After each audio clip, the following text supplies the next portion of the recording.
Okay. Stream. Confirmed working now. Alright. So... Hold on just a second. Sorry about the late start, by the way. I just totally forgot to do something, so, let me move over here. There we go. Time to list every single game. True. Every game ever. That is exactly what we're doing. Hello! I'm still getting some stuff set up because I have to, like, there we go. Okay. I have my iced coffee this time, so we'll see how that holds up. But yeah, anyways. Let me get this fully set up. I think, let me move over. Not there? Here. Okay, yeah, it's already, yeah. Okay, so I don't have to set anything up because I'm smart and I did it. Yeah. Hold on, I can bring, there we go. No, not that. Don't. Bow is back. Actually, I'll take the bow off. It's still kind of in the way. There we go. The hat can stay, though. The hat brings a very much needed whimsy. Now, let me see. Okay, so I'm trying to make sure the music is working. It isn't. There we go. Okay. It just stopped. This doesn't need to be, this needs to be muted, though. Okay, so everything is now ready, and, honestly, I'm ready to get back into it. Sorry if I sound like, my voice is a little messed up right now. I'm still trying to get this to work. Okay. I need this coffee so bad. I need the caffeine. I think this is fine. Yeah, again, sorry about the late start, and also postponing the Genshin stream, but we keep going. That's probably gonna happen next week. Let's see. I'm putting something on.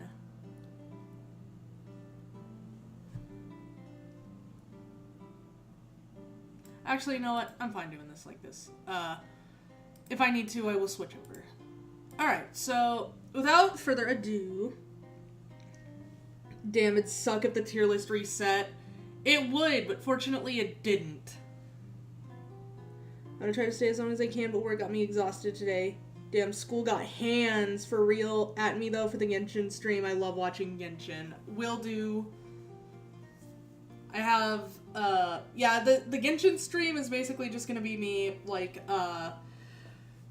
it's gonna be me, like, pulling for Columbina. I say pulling, it's gonna be wailing, when I actually schedule it, day of, I will specify how much I end up spending, but, yeah.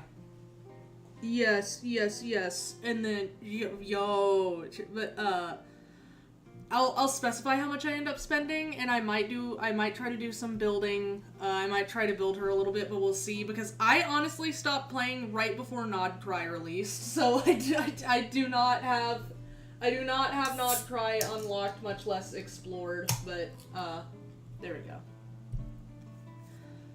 She's gorgeous. She is! I've been waiting 3 years, bro, since Winter Nights Lotso. Arlecchino was the one I was looking forward to the most, and, we already have Father, so now we're getting the wifey. But yes, I will be pulling for Columbina. I meant to pull for Durin when he came out, but I just forgot. I'm just not in, I haven't been in much of a Genshin mood, which happens. I'll go through, like, a phase for, like, a few months to a year where I just don't feel like playing Genshin, and then I'll get back into it for a bit.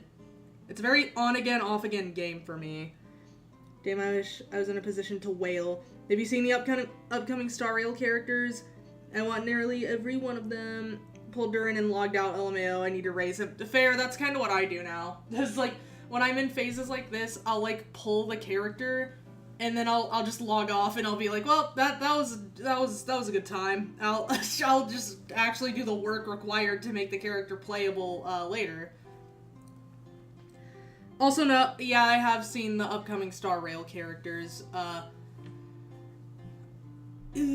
don't play Star Rail, but I do keep up with Star Rail by the transitive property because I play Genshin, so I see Genshin stuff, and therefore I see Star Rail and Zenless stuff. But I don't play Star Rail or Zenless. I've considered it, but I've never committed. But yeah. But yeah, that's what I've been doing. I'll, like, log on, I'll pull whatever character I want, and then I'll be like, well, that's enough Genshin for a while, and then I'll be done. I'll be done with Genshin. That's enough Genshin. I need a drink. My throat is, The air got super dry where I'm at just now. Like, the last day or so. So, it's messing with me. I phase between Honkai Star Rail and Genshin. I'm in a Star Rail mood, but I'm about to go back to Genshin, dude. We're getting a new path again. And Sparkle 2. Silver Wolf 2 even. She gets to have a mecha tail now. Huge. Yeah, I need to get back into Genshin, but, like, the story's been interesting enough for me to maybe get back into it, but, I mean, the gameplay is a bit of an acquired taste. It's very much a sometimes you want to play it, sometimes you don't game. At least for me. But I am more than down to, like, run a few domains when I, women. I'm more than down to run a few domains when I do that stream. I'm probably gonna have to, because I don't know how long it'll take for me to be just pulling Columbina, but I'd like to stream for a little longer. So I don't know, everyone gets to see my whale account with, like, I think I've said this, I have C6R5 Arlecchino, I have C6R4 Clarand, and C6R3 Navia. I would like to get both of them to R5 soon, though. Whenever they have reruns, I'll keep an eye on that. And then Columbina, I'm going to get her, I will get some cons, and I would like to get her to at least R1, but, throughout the next, patch, I am gonna try to get her to C6R5, because she was one of the 4 characters, that I really wanted to get to C6R5, 3 of which I've already got there, or almost got there. I don't think I can get back into Genshin, nothing against the game at all. I just missed a week once, so I stopped playing, and now it has been more than a week, fair. I'm so jealous, base TVH, yeah. I think I have other characters with cons, but nobody's, like, I don't think I have anybody that I've deliberately gone out of my way to get a bunch of cons for. I'll usually go for a specific con. Like, I got my Farina to C2, I think, because that's, like, really good for her. I don't remember, but I think I got Shilonen and Lolly to, like, C2 and C4, respectively. I'll have to check. I actually don't think I fully did that. I think I got Shilonen to C2, and then maybe I got Lolly to C2, but I meant to get her to R4. C4. I'll have to check, though. It's been a while. It's been a long time. I have Farina C1, no weapon. I tried for her weapon. Honestly, I think Fab Sword is really good for her, if I remember correctly. Like, just use Fab Sword. It's because her weapon is good, but I think it just makes her ER requirements crazy, if I remember correctly. I could be wrong. Last time I played it was, like, end of Inazuma. Okay, that was a long time ago. That's kind of how I was. I just, like, stopped playing for all of Sumeru, then, like, Fontaine came out, and then I started playing again, because I was like, hey, this looks interesting, I want to get to Fontaine. So I did that. It's been a bit yeah, it's been a little while since then, just a little bit. The best I have is an E1 Firefly and Star Rail, a couple of E0 S1s, I think it's S1. I think Light Cones start at 1 in Star Rail. Huh, crazy. But yeah, I do have several characters that are, like, that have cons, and then some of them have, like, refines that I didn't really intentionally get. Like, I have Linny's weapon. I don't have Linny. I need to get Linny. Whenever he gets a rerun, I'm getting him. But, I have, his weapon at, like, R3, and that's only because it was on a banner with Arlecchino's weapon, and when I was trying to pull for it, I ended up getting a few of Linny's weapon. I think I just put his weapon on official anyway, so... But, yeah. So I have characters like that where they'll have, like, a lot of refines, but it's only because I got pity broken.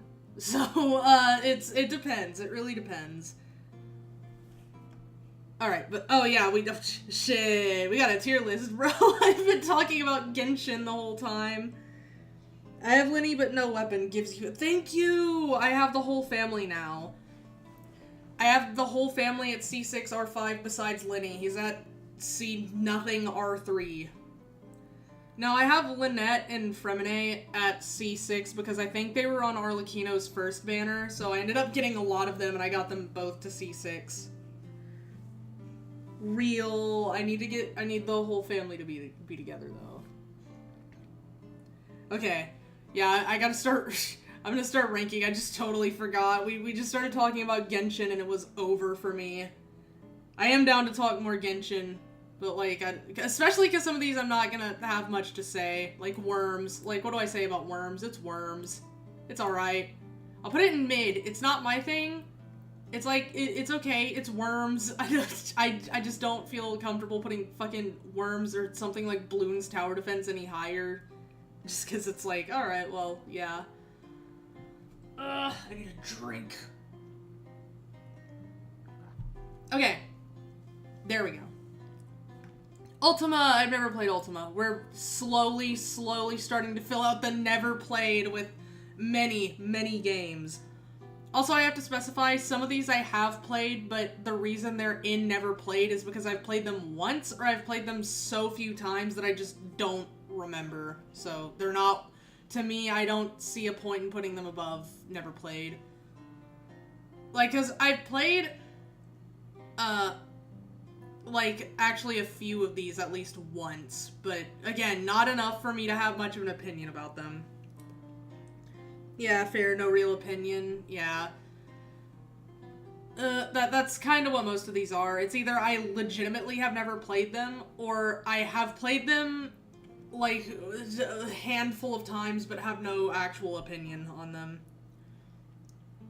Five Nights at Freddy's, man, it's alright. I'll put it at mid, I guess. It's okay. It's certainly gone some directions recently, but, you know, I actually kind of liked, Ruin, specifically. Security Breach Ruin. Actual Security Breach is a different story. It's funny, but it's also, like, it's also a little sad because I see the potential that was there, and I'm like, oh man, that's rough. That's really rough, because they did change, like, a bunch of stuff halfway through. My students are going to have some words with you for that one. Oh, damn, no, not the babies. The babies are mad at me for putting Freddy Bear in mid-tier. I'm sorry. Like, look, trust me, I went through a Five Nights at Freddy's phase too. Everybody did. Well, maybe not everybody, but a lot of people did. Once upon a time, I probably would have put this somewhere up here, like maybe good, but I've since moved on to brighter, greener pastures, and I think it's mid. It's okay. I don't think it's bad. Not the middle schoolers. No, not the toddlers. I'm kidding. Security Breach could have been goated if Scott just gave the story and didn't drip feed lore like a jigsaw puzzle with people making the fucking game. Yeah, that would have been nice. If he would have said, okay, since I'm leaving, here's the story, the whole story, and, like, what's actually supposed to happen, instead of just being like, oh, well, damn, y'all gotta figure it out, bye.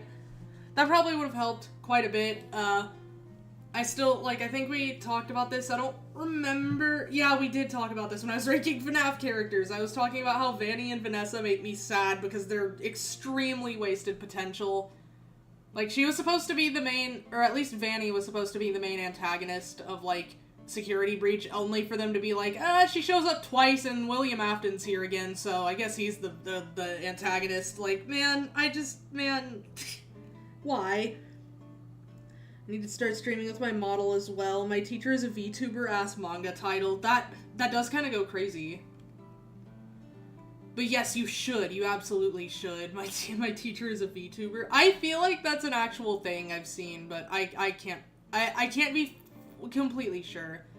Also, similar to last time, I'm gonna try to set like maybe a stopping point for me to get to, just because like that way I can, like, if I want to go longer I can, but like I also have something to, I'm shooting at a target, not just shooting in the dark, so we'll try to get to when they cry. But I want to get into PNG tubing perhaps. VTubing would be a step up, but that'd need me to get a proper model for myself. Yeah.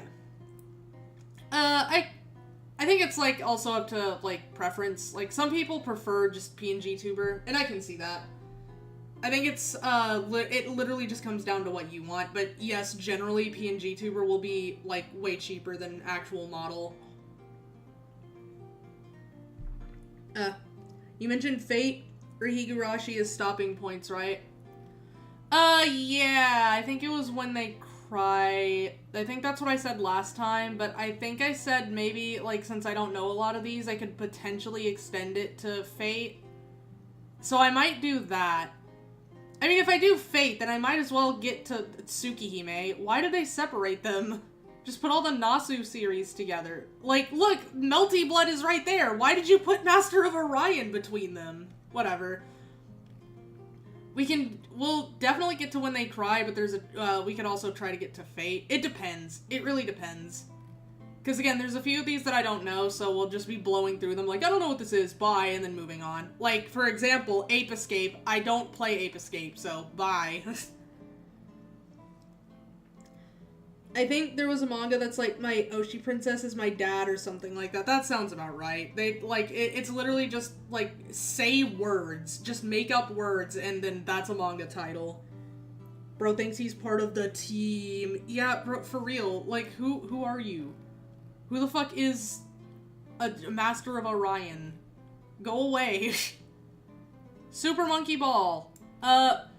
I have nostalgia for Super Monkey Ball, kind of. Not a lot, but I do have nostalgia. The main reason I'm putting it in above average is because most of my recent experience with it has actually been watching Vinny Vinesauce play Super Monkey Ball, and it does look pretty fun, so we'll put it in above average.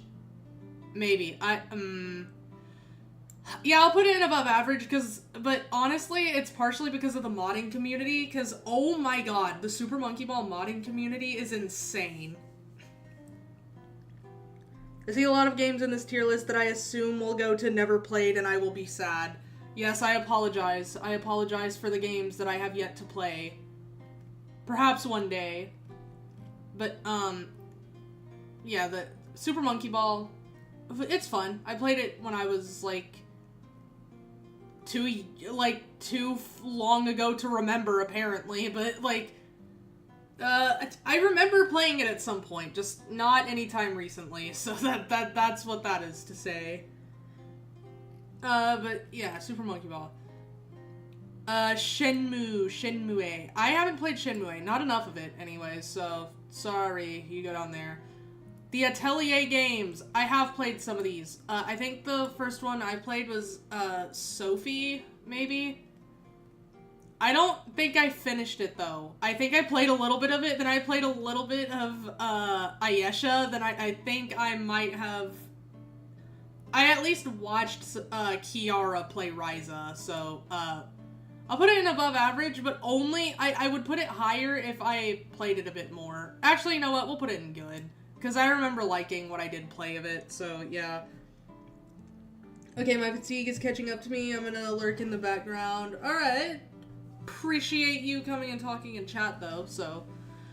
Understandable. But yeah, get you that good rest. That's important. But yeah, Atelier goes in good. Because I have actually played it. Just, I wish I could play more of it. Yeah. Sakura Wars, I haven't played Sakura Wars. For a second, when I saw the thing, I was like, wait, is this, Senran Kagura? But it's not. It isn't. Football Manager, what do I look like? What do I look like? Prey I actually haven't played either, so we're getting into the games I've never touched. Pokemon Mystery Dungeon. Okay, so I played a little bit of Mystery Dungeon a long time ago. I have not played it since, but it's something that I really want to play again from what I remember. So I'll put it in good because I remember distinctly really liking it.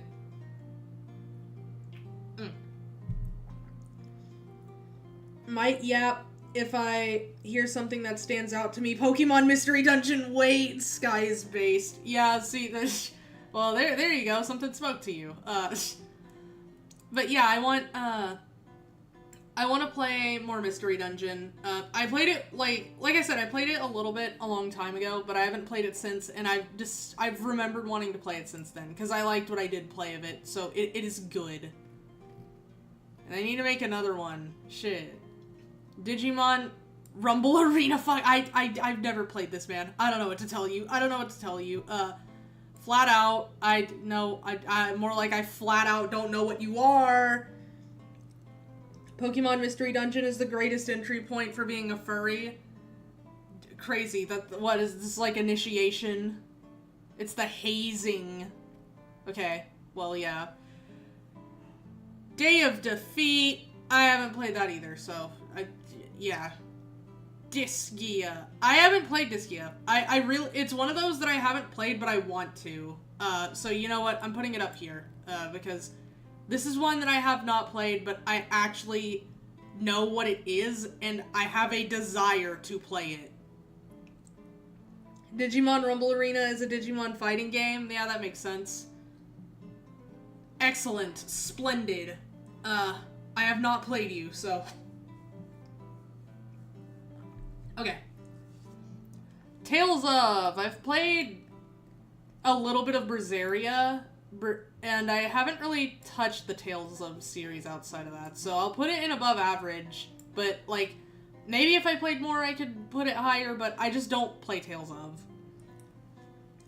It's, I did like Berseria from what I played of it, and it's getting a remaster soon. That's good. But yeah, the Tales of, it goes in above average because I haven't played that much of it, so it's just kind of there. Horizon.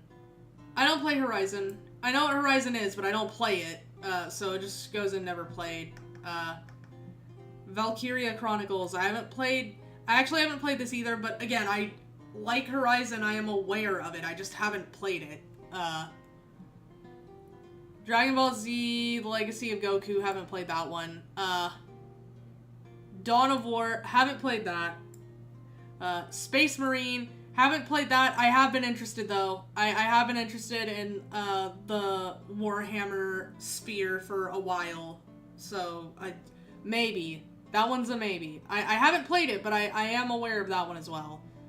Dragon Ball Raging Blast, what's wrong with me? I think it's because I saw Dead Rising next, and I just kind of merged the two in my head, but Dragon Ball Raging Blast, I'm gonna be real, I haven't even heard of that one. That one's a bit of a deep cut. Dead Rising, haven't played Dead Rising. It's Dead Rising, I guess. Binding of Isaac, I don't play Binding of Isaac, but it is, I have friends that play it, and I obviously, like, everyone knows what Isaac is, bro. It's the OG roguelite. Not the OG, but you know what I mean. It was one of the earlier, like, iterations of it in recent time that kind of sparked the interest in it. Binding of Isaac the Goat. Yeah, it's something I want to try, but I don't play it. But it does look interesting. Because, again, I kind of like roguelikes. Kind of. It depends. Prince of Persia, haven't played it. I guess it was pretty influential on, like, the platformer and parkour genre, but, like, there's one that I think might be coming up, maybe, that was more influential. It might be here. I actually didn't see. It might be here. Wait, is it here? Okay, wait, hold on. Prince of Persia is here, but not the one I'm thinking of, then we're gonna have a problem. We're gonna have an issue. We're going to have a conundrum. Okay, well, I don't know.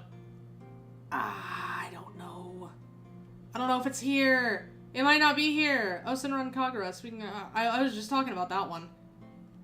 Oh. Guys, I don't know if it's here. I don't know if it's here. Oh no. I'm gonna have to get mad. I'm gonna be mad. Well, maybe. If it's not here. Oh, it's not here. You're gonna make me mad. You're gonna make me so mad. It might be there. I might have just missed it, but I was thinking of Mirror's Edge, because I'm gonna be real, I think Mirror's Edge did more for the, like, parkour and movement-based game genre than Prince of Persia, but Prince of Persia's influence also can't be understated. I'm just a based Mirror's Edge preferer. It's not the OG, but it's effectively the progenitor to modern roguelike in a way. Yeah, that's what I meant. Which is really funny, given that it stems from Legend of Zelda. True! So Legend of Zelda is the OG. But yeah. NASCAR. Cool sports game, cool. Yeah, I haven't played it. Driver, I haven't played that. Spelunky. I am aware of Spelunky, but I haven't played it. It's not really my cup of tea, but I could maybe get into it. It depends. I think, okay, yeah, this is getting really, but I think there's more games that I haven't played than I have played so far. True Crime. I haven't played True Crime. Clock Tower! Hold on. Clock Tower, my goat. Clock Tower, I love Clock Tower. I don't know if I can put it in very good, because there's only, like, I think it's 3, and, like, I don't know. The series as a whole, nah, we'll put it in very good. Resident Evil's in very good. Clock Tower can also go in very good, so I love Clock Tower. Just, like, I'm so grateful to Silent Hill for getting me into, like, for actually getting me to reconsider my stance on horror games, because I got to discover Clock Tower also. So, yeah. But Clock Tower, very, very good. I'm putting it up here, like, I might most of the time put it on good, but since Resident Evil isn't very good, I'm putting Clock Tower in very good also. What is this? This is an X. Guys, I don't know what this is. They need to stop with these just, like, with these just images as, like, just have a logo. You can't just do this and expect me to know what you are unless you're something big like Mario, like that everybody's going to recognize. Oh, speaking of which, apparently this is like Hitman, I think, or Time Splitters. I think it's actually Hitman, this, but like, you can't just do this. You are not iconic enough. If I don't recognize you from this alone, you are not iconic enough to do something like this. Yeah, I don't know what the red X is. Maybe I do, but like it's just, this is nothing. This is no information being given here. Anyways, Nier. I don't really care about Nier. Where do I put Nier? Because, you know what? I'll put it in above average. I don't care for Nier personally, but like, it's okay. It's not my cup of tea, but I can see what people like about it. It's just really not my thing. But I never finished, when I played Automata and, Automata, and I never finished, I think I played Drakengard back in the day, but that's not really Nier, I guess. But anyways, I don't really particularly, care for Nier, so it's just kind of here.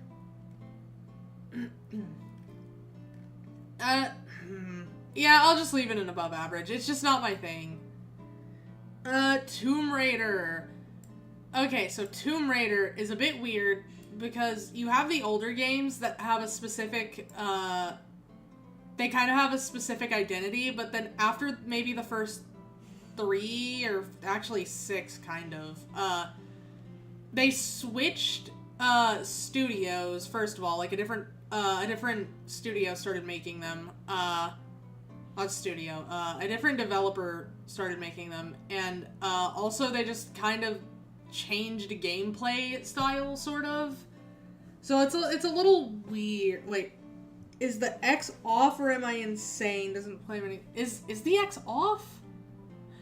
Hold on. Let me look. That's so weird though, because I wouldn't consider off a franchise. I don't think it's off. No, I don't think it's off. Yeah, like I said, I don't think off is like a franchise, so I don't know what the X is, huh? That was a good guess though, because I actually, now that I think about it, that it is off. Whoa. I don't know. That's gonna bother me. Okay, if the X were off, it'd be orange or black, I think. True. Okay, yeah, same. That's the wrong style for Mortis Ghosts off. It is. True. But yeah, I'll put Tomb Raider in above average, because, like, I don't actually know where to put Tomb Raider, because, I mean, you have 2 different versions of the series, basically. It's really weird. I know Angel of Darkness was, like, a bad game, but, like, it gave us the song Angel of Darkness, and I think that's really funny, because, like, what the hell is happening in Tomb Raider where this is necessary? Like, I know in the first game, you, like, things get a little weird, like, it gets kind of sci-fi-esque, and then the second game, a guy turns himself into a dragon or whatever, so there's always been kind of a, like, fantastical element to them, but, like, Angel of Darkness is just so, like, far detached from what I would consider, like, the tone of Tomb Raider, so, I don't know, it's just really funny. Sniper Elite, I don't play Sniper Elite. I don't play Diablo either. I mean, yeah, I don't play Diablo. State of Decay, I don't play State of Decay. I have friends who play it, but I don't play it. It's not my thing. Fable, I'm aware of Fable, I haven't played it. It actually does kind of look interesting, but, like, I don't play it. I don't play Chivalry, I don't play Samurai Showdown. Okay. This is so weird. How do I rank Dynasty Warriors? Because I haven't played the actual Dynasty Warriors, like, series, but I have played Warriors games. I have played Fire Emblem Warriors, I have played Fire Emblem Warriors 3 Hopes, I have played, Hyrule Warriors, it's, like, I liked those games. I definitely preferred the Fire Emblem ones, though. I liked those games. How in the hell do I rank this? Like, I guess it's technically part of the franchise, but, like, I don't actually play Dynasty Warriors proper. I just play, like, Warriors games, the spin-off. I don't know. I'll put it in above average, I guess. I think this is also very, like, up to personal taste, because I know a lot of people don't like Warriors gameplay. I personally like it, so... But I can understand why other people don't. It's definitely very hit or miss, but I'll put it at the bottom of above average, because I'm really not sure how to rank that. I would almost think you can rate Dynasty Warriors for its licensed spin-offs. I know it better for Warriors games than for itself. That's how I am. That's why I'm not sure where to rank it, because I don't know about Dynasty Warriors as, like, a series, but I do know that the Warriors games that I have played, the spin-offs of other games, I have liked. So that it's so weird. Yeah, I'll put it in above average, just because it's like, I like the Warriors games I have played, but I don't play Dynasty Warriors, the series. So yeah, I think above average is fine. Space Invaders, I mean, I've played Space Invaders, but, like, I don't have many thoughts about it. I feel bad putting it in mid. But where else do I mean, I guess I could put it here with the rest of the ones that are like, I can put it next to Pac-Man and Tetris, because it's good. It's certainly, like, I mean, it is very obvious that these are some of the earliest games ever, because, like, there's not as much going on as something like a Dino Crisis or a Pokemon Mystery Dungeon, but, like, they're still fun. They still hold up today, so, yeah, I'll put them all in good together. Monster Hunter.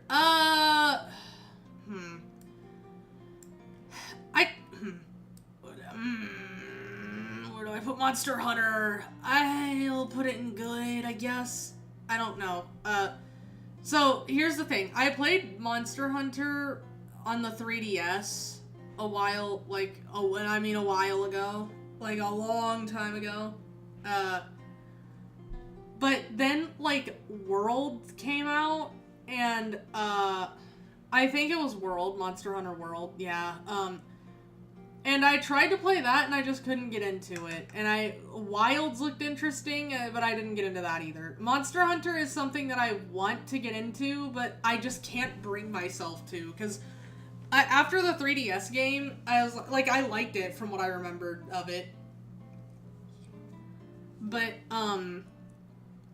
I also, like, after that, I couldn't really get into it. Like, when I tried playing World with, Magi, I just couldn't really, I feel like the onboarding isn't really that good, unless you have played Monster Hunter games in the past, which, even in my case, even though I have played Monster Hunter games in the past, I feel like I couldn't really get a good grasp of what was happening, because most of the way it introduces you to things, like, all of the tutorials are done via text dump. Like, you just get a whole, like, paragraph. It says, okay, to do this thing, you go here and then do this. And it's like, alright, I just feel like maybe there's a better way to do this than just dumping all of this on me at once. Like, I don't know. Like, I just feel like the onboarding process is really, really bad for, like, some of the Monster Hunter games, but especially something like World, it just has really horrible onboarding. And I get that it might be aimed more towards people who, like, have played the series before, but, like, I don't know, for as popular as Monster Hunter World got, I just feel like maybe they would have considered that maybe they should treat it like a potential entry point for people who are just getting into it, especially since it was available on the Switch, which was, like, you know, the console at the time, so. But again, like, I understand, because, like, it's a bit difficult, because, like, there are games that I've played where it's honestly easier to understand it, weirdly enough, if you played a different version of it in the past. Those games are always kind of tricky, but, like, you do have to, like, it does take a bit of effort, but I don't know, I just feel like there was a better way to do it than just text dump. The game itself is fine, I guess. So, yeah, Monster Hunter goes in good, but, like, at the bottom of good, because I'm not that into it. It's okay, though. Men of War. I haven't played Men of War. I haven't played Command & Conquer. I haven't played Rage.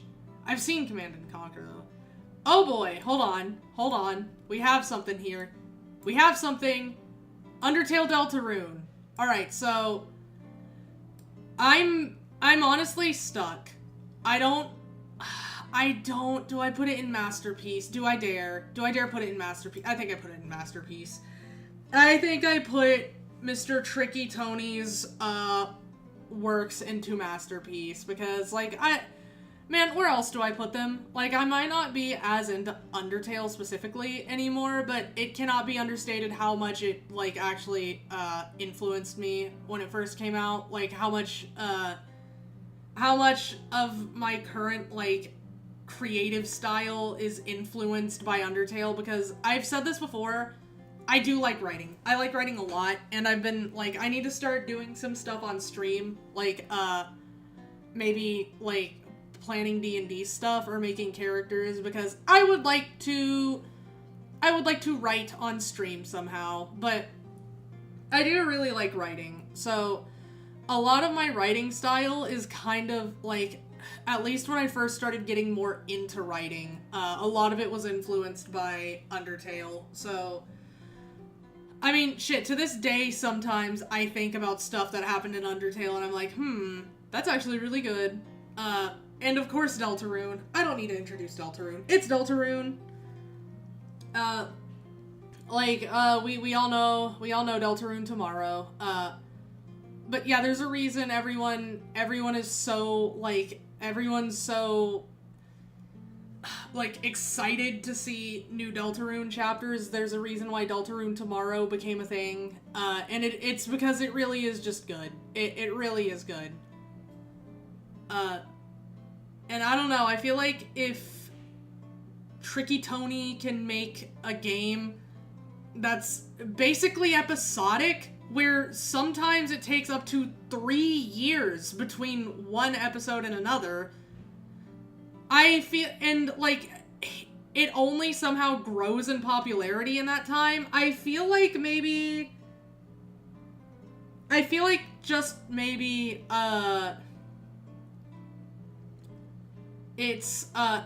like that's, that there's something to be said there. Also, I just realized that I think YouTube chat is, disabled. What the hell? Why is it disabled? No, it's not. You're lying. Whatever. I don't know, man. Anyways. Undertale Deltarune impacted the culture for better and for worse in ways that I genuinely don't think any game has in ages. Exactly. Genuinely, it kind of just became almost its own ecosystem. It just affected culture in general a lot. Shit, how many people do you think would recognize, if you played Megalovania? Almost the same, if not, the same amount of people who would recognize the Mario theme. That's just how influential it's been. Undertale impacted you enough, that it's one of the only reasons you're debating whether or not you want to stream one of the Silent Hill F endings, if I remember correctly. Exactly! You are so right, because I did say that during that stream. I was like, I kind of don't want to get this ending in Silent Hill F because, I don't, goddamn Undertale for making me, question the way I interact with games. Because it did. It genuinely did. The game kind of interrogates the relationship between the player and the game and, how you consume, how the word consume is sometimes a bit more literal. It almost turns into you cannibalizing the game. You're just a gluttonous, ravenous beast tearing it apart and, trying to get every last bit of content out of it. And, I think that's really interesting. I think that was, a genuinely fascinating meta-narrative to explore. You're doing a genocide run where you're killing all the characters you supposedly like? Why is that? Why, think about that. Why is that? I mean, I guess some people could see that as maybe pretentious, and I think if most people tried to write a meta-narrative like that, it would be pretentious, but the way, Toby Fox does it is genuinely so good. It really is good, and like you said, it's to the point where I sometimes wonder whether or not I want to play games in certain ways, because I think about that. I think about, well, I mean, I love this character, and, I want good things for them. I don't want bad things for them, so why would I go out of my way to get a bad ending just to see more of the game, just to see more of the character? I mean, they're technically not real, but, I mean, the way you feel about them is real. The way you, the impact they have on you is real.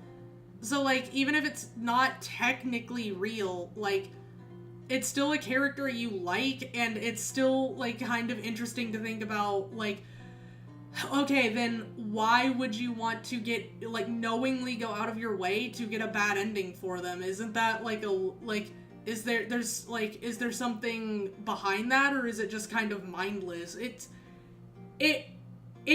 really did make me think like that about games. I don't know, some people might not think of it that way, but, for me, it really did kind of, impact me in a way where I'm like, okay, why would I go out of my way to get bad endings? Like, who am I pleasing here? So yeah, Undertale Deltarune goes in Masterpiece. I honestly don't know why I was debating putting in Very Good. Like, this game, these games, they impacted me a lot. But, also, I think I've, don't get, like, quote me on this just yet, but I think I've decided I am gonna get the bad endings just because, like, I'm like, either way, I'm gonna get 4 out of the 5 endings, so we'll get the 5th one, and, like, I'll just do it first to get it out of the way, I guess. I mean, now that I'm thinking about it again, I don't know, because I don't want bad things for Hinako, I want good things. And honestly, it feels hard to, like, push myself to finish a game, like, when I know I'm actively going out of my way for an ending that's gonna make me miserable, so I don't know. We'll have to see. We still have a little bit of time before I have to fully commit, but we'll see. We'll see.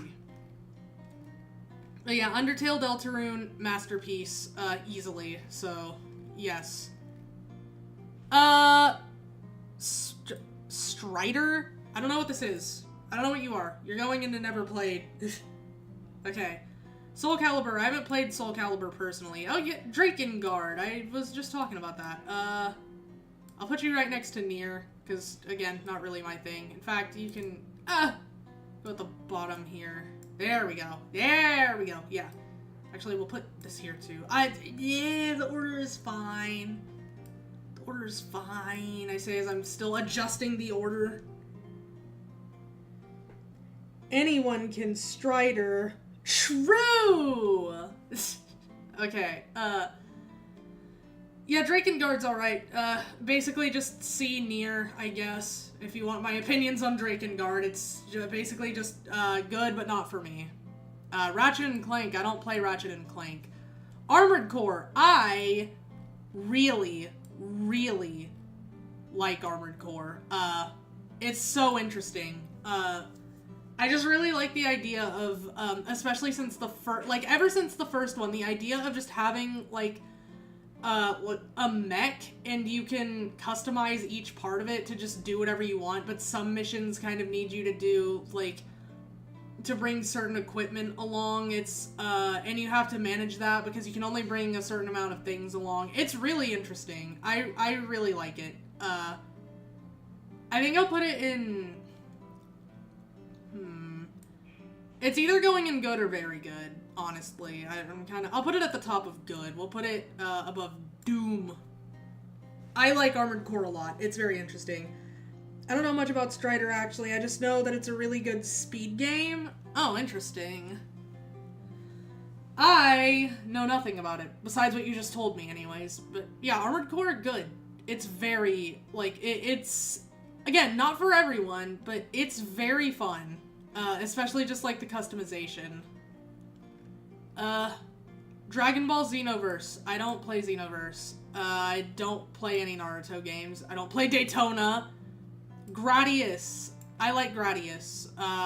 There's something coming up that I like a bit more, but I'll put Gradius with, I'll put Gradius next to Space Invaders, I guess right here. I don't play a lot of Gradius, but, I do like the Gradius likes. God, I can't say that. Gradius like. I do like Gradius. It's just, there's a game that's kind of like Gradius that I play a lot more than Gradius, so we'll get to that one when we get to that one. Yeah. Double Dragon. I don't play Double Dragon.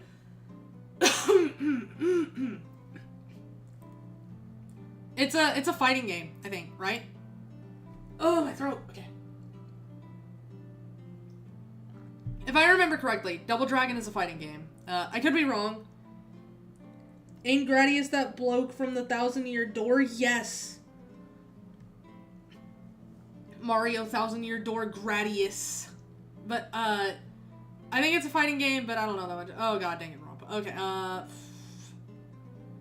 Okay, so here's how I'm gonna get out of this one. I don't technically play Danganronpa. I know it's not pronounced Danganronpa. I just like saying it like that because I don't know how I feel about saying Danganronpa, because that's like, I feel like I'm saying something I shouldn't.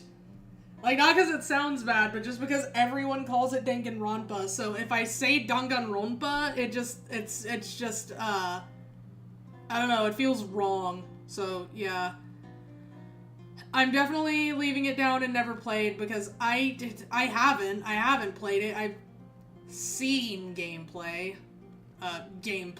of it, but it's just, either way, it's not my thing.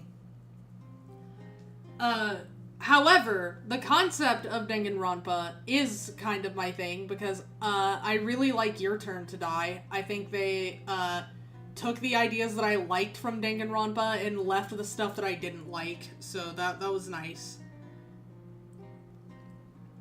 Everyone says it that way up to and including the title songs and the people in the games. See, exactly. That's why I feel like I can't say Danganronpa, even though that's technically how it would be pronounced, but it's Danganronpa. Everyone calls it that. It is, in fact, Danganronpa.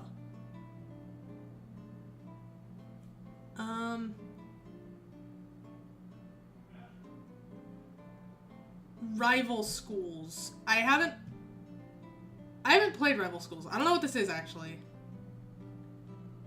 But yeah, Danganronpa, not my thing. It's, Your Turn to Die kind of took the ideas that I did like from it and did them pretty good, so yeah. But Rival Schools, I don't know what this is. Kirby! Okay, so here's the thing about Kirby. I don't play Kirby. I obviously know Kirby. I don't play any of the Kirby games. I like watching people play them because it's one of those games that's really fun to watch. But, it's not my thing in terms of playing it. So, it could just stay down here, I guess. It's, let me actually move it up here, because I am aware of it, and there have been Kirby games that I've been very interested in, but it's just not a game series that I've personally gone out of my way to play.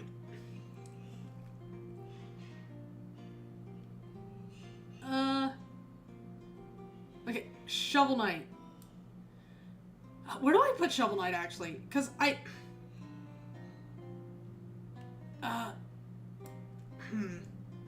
me see. I can put it, hold on.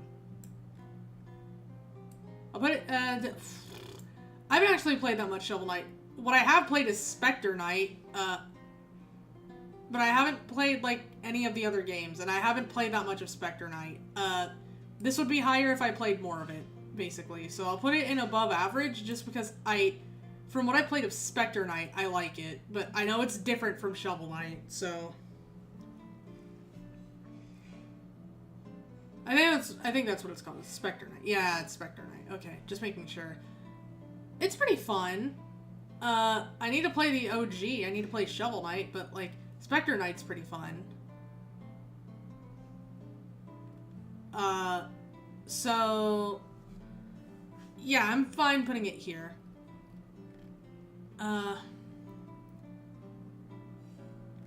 Yeah, am I? Guys, I don't know. Am I? I think I am. I think it's above average, but it would be, no, you know what? I'll put it above Monster Hunter. Okay. Little Big Planet. I used to love Little Big Planet. I only played the first one, though, so I'll put it in very good. Actually, I'll put it in good. I think. I'll put it in good, yeah. Every Shovel Knight campaign is great, in my opinion. Yeah, I need to play more Shovel Knight. I've only played Spectre Knight. But, Little Big Planet, I played the first one. I didn't play any of the other ones after that, 2 or 3. But I really liked the first one. The first Little Big Planet was really fun. I think, they had like now that I'm thinking about it, I think they had a collab with some other PlayStation games. So they had like, I remember at the very least they had a bunch of Metal Gear costumes in the game, which was really funny. So yeah.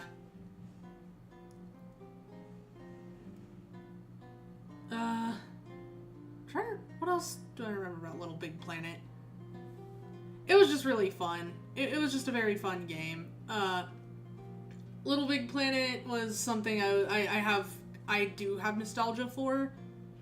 But from what I remember of it, it was very fun. Apparently there's like a really big creepypasta community around Little Big Planet, which is really funny. Because I don't remember anything creepy. I remember I would troll people sometimes. Like, I'd get in the, like, when you got into a multiplayer pod, sometimes I would, like, take one of the sticker things and then make it really big and, like, put it somewhere where it couldn't go so it would be red. And it would just be covering the whole screen so they'd have to kick me. It was just dumb. But I do remember Little Big Planet. It was pretty fun. How the hell are you gonna turn Sackboy into a creepypasta? You'd be surprised, bro. They get... I don't remember. Like, they kind of just do the normal stuff you'd expect, where it's like, oh, the creepy, scary entity Liminal Man is inside Sackboy. And it's like, yeah, right, yeah. I guess. Something like that. But, yeah, it's pretty... Little Big Planet is something I do have nostalgia for. Let's see. Super Robot Wars? I don't know what this is, bro. I don't know what it is. Advanced Wars? I haven't... Okay, so I know Advanced Wars is like, basically Fire Emblem's cousin. I haven't played Advanced Wars. I'm interested in it. I kind of want to play it, but I haven't played it, so, I don't know. It's... I guess, I mean, never played, but I'll... Oh, where did it go? Here. But I'll put it up here in the ones that I'm both aware of and actually have kind of a desire to play.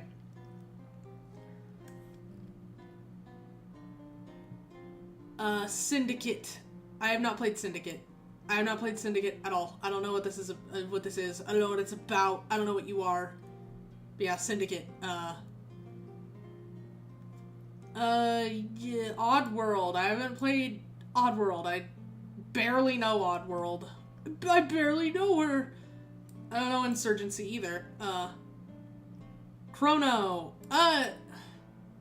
Alright, so I'm putting this up here also because I don't know about the rest of the Chrono series, but Chrono Trigger, at the very least, is one that I really wanted to play. It was one that one that I'm interested in and I've seen a lot of. And obviously everyone brings it up when they talk about, like, oh, the best RPGs of all time. They're always, like, they will always bring up Chrono Trigger. I want to play it. I have never played it, but I want to. So, I mean, technically I haven't played any of the Chrono games. At the very least, I know a bit about Chrono Trigger, and I have a desire to play it, so I'm putting it up here, but I don't know about the rest of the Chrono games. Like, I know there's Chrono Cross, if I remember correctly. I don't remember. Oh well. But yeah, I would like to play Chrono Trigger at some point. Gundam Versus. I don't know what Gundam Versus is. Dragon Ball Z is this Burst Limit? Hold on, let me... Ball Z Burst Limit. Is that Burst Limit? That's not Burst Limit. Is it? Is the Japanese version? I don't think it is. It looks similar, but like,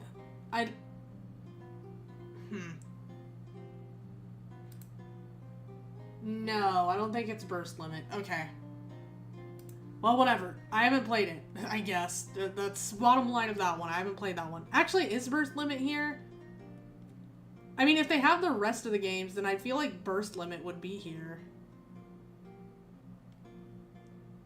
Let me see.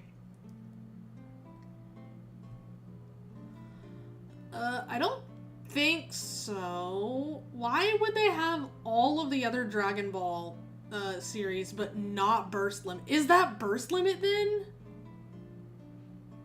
That's so weird. It's not even like... Alright, well, I guess it is Burst Limit. Shit. Well, I've actually played this one then, so we'll put it... I mean, it has to be Burst Limit. I'll put it in above average. I remember liking Burst Limit a lot, actually. I'll put it with the rest of the fighting games. I think I had Burst Limit 2, maybe? No, I think it was... Which one did I have? I don't remember, but it was fun. I remember it being really fun. I wish other Dragon Ball fighting games took some notes from it, because I think that was the most fun I've ever had playing a Dragon Ball fighting game. Especially because they have things like, they have all of Frieza's transformations, they have all of Cell's transformations. It's really fun. I think they did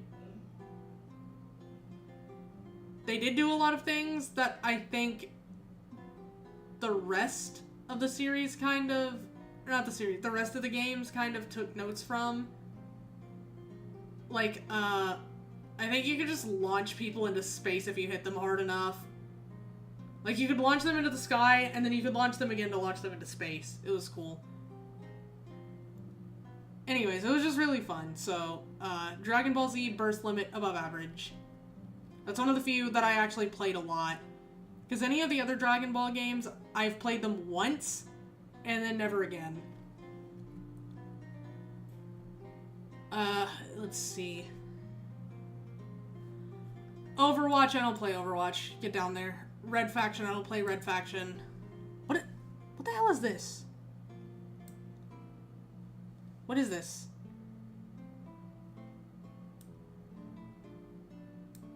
What? I can't read this.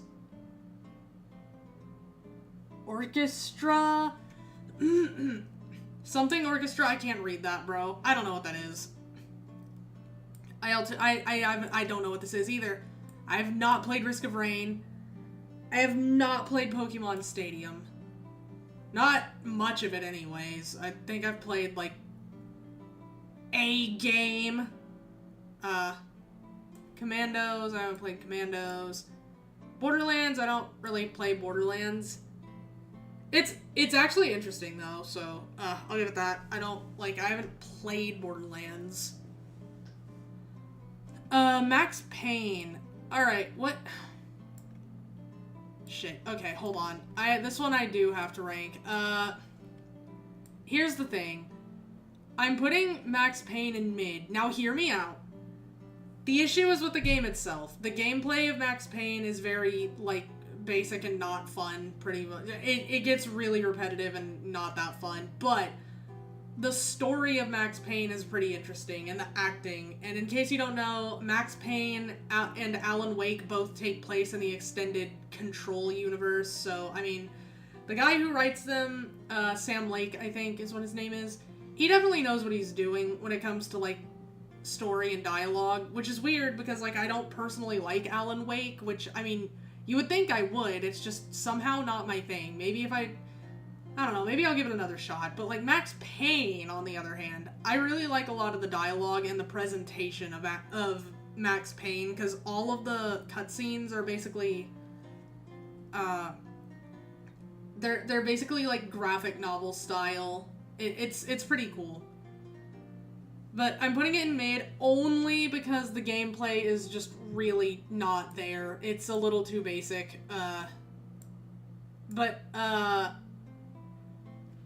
The story is actually kind of cool. So it's just the story I don't think is good enough to bring it above mid. So it's just gonna be in mid. Sorry, Max Payne. I think the one you weren't sure of is Red Orchestra. Yeah, I'm not sure about Red Orchestra, this one. Is that what it says, Red Orchestra? I mean, you're probably right. I don't know, so I'm just gonna trust you. Red Orchestra. Rayman. I don't play Rayman. Sadly. I remember wanting to get Rayman Legends, and then I never did, so unfortunately can't rank Rayman.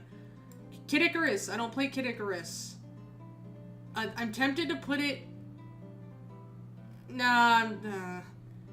I feel like this list is gonna be so cooked because I feel like I've been ranking things differently between both streams. Like, I've put games that I haven't played or haven't played much of in other, like, categories, but then now I'm just ranking them down here even if I know them and or like them but just haven't played them. I just feel like I'm changing the requirements a bit too much. Psychonauts. I haven't played Psychonauts. I'm aware of it. It looks cool though. Saints Row. I don't play Saints Row. Siphon Filter. I think from what I remember of Siphon Filter, it's kind of like the opposite problem of Max Payne, where it's like the gameplay is kind of fun, but the story is just way too basic. I'm just gonna put it in never played, because unlike Max Payne, I actually don't remember that much about Siphon Filter. I think I remember, I think you're in like a museum or something. I could be wrong. You're at like a dance or whatever. I don't remember. I don't remember that much about Siphon Filter. Time Splitters. I don't play Time Splitters either. God, everything is just going into never played. It's getting bigger. Man, Kid Icarus is a weird one. It is, because like the first Kid Icarus and then like Kid Icarus Uprising are that's two different games. Like, how do you rank this now? How do you like average out the series?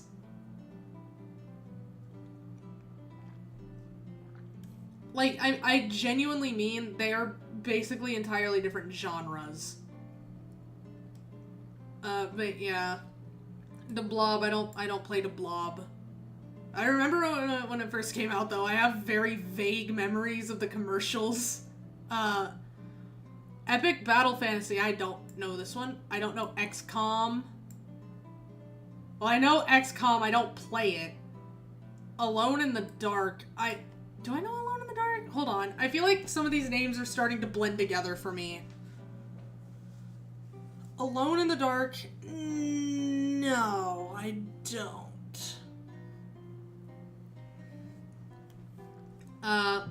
The Forest. I don't play The Forest. Oh my god, Project Diva. I love Project Diva. I love Project Diva so much.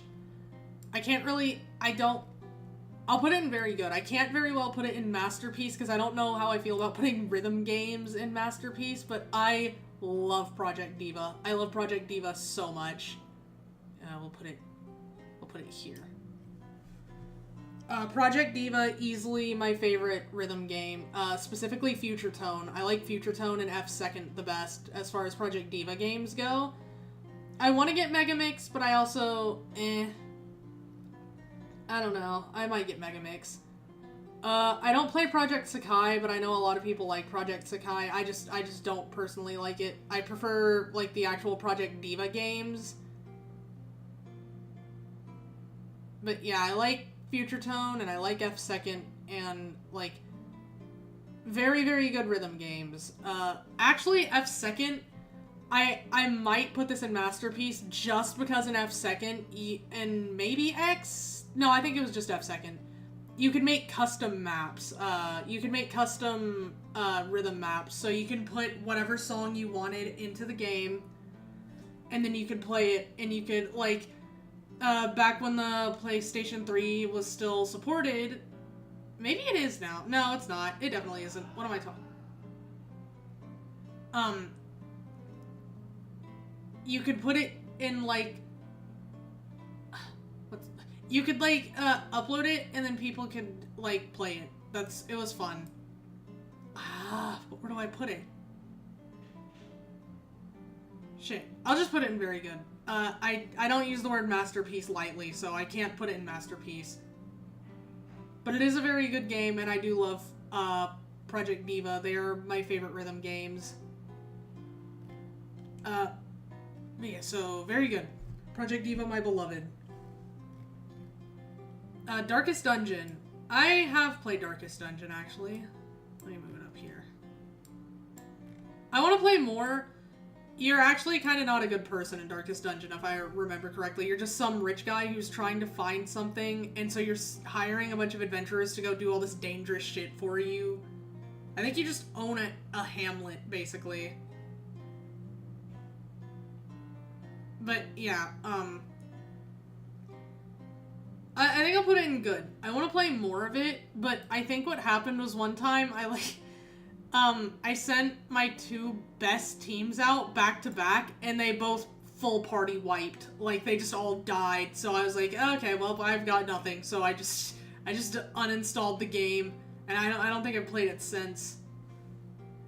But I kind of do want to play it, because I remember liking it. Very, very, difficult, though. Very, what's the word? Gritty. Like, you have to manage things like light levels, sanity, that you have to make sure your people have food, so if they rest in the dungeon, they can actually eat and, like, you know, get their, they can get their, energy back, because I think if you rest without having, like, rations or something, it makes things worse. I think usually it makes things worse.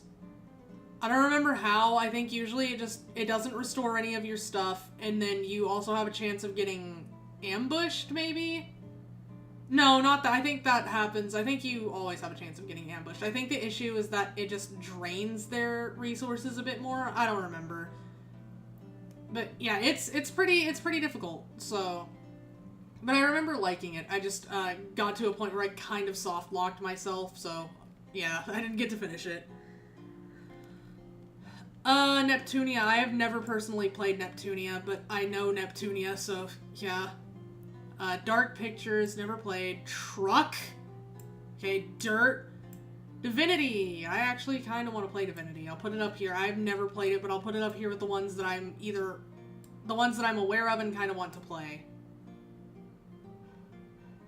Because Larian made Divinity, Divinity Original Sin and Original Sin 2, and they're about to make Divinity, the one where Jeff Cayley was, like, hanging people and burning people alive at the Game Awards, that one.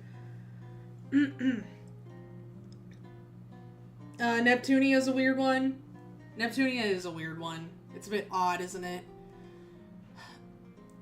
Dungeon Defenders. Again, I haven't played it, but from what I know and what I've seen, it is definitely, it's a bit odd. Never played Dungeon Defenders. Mario Kart. Where do I put Mario Kart? It's fun. I'll put it in good. The only racing game I have ever played. Well, that's not true. I've played F-Zero and, where was the other one? I think it was Top Gear, yeah. Just not that much of them. I'll put it in good, I guess, next to F-Zero. I'll put it, I don't know, above F-Zero. I feel like it depends on the game, because Mario Kart Wii was alright, I guess. I know a lot of people are nostalgic for that one. I'm not, personally. The one I'm nostalgic for is, I think, Mario Kart DS. Which, like... Okay, so here's the thing. Mario Kart... I think the ones I used to play a lot were DS and then Mario Kart 7.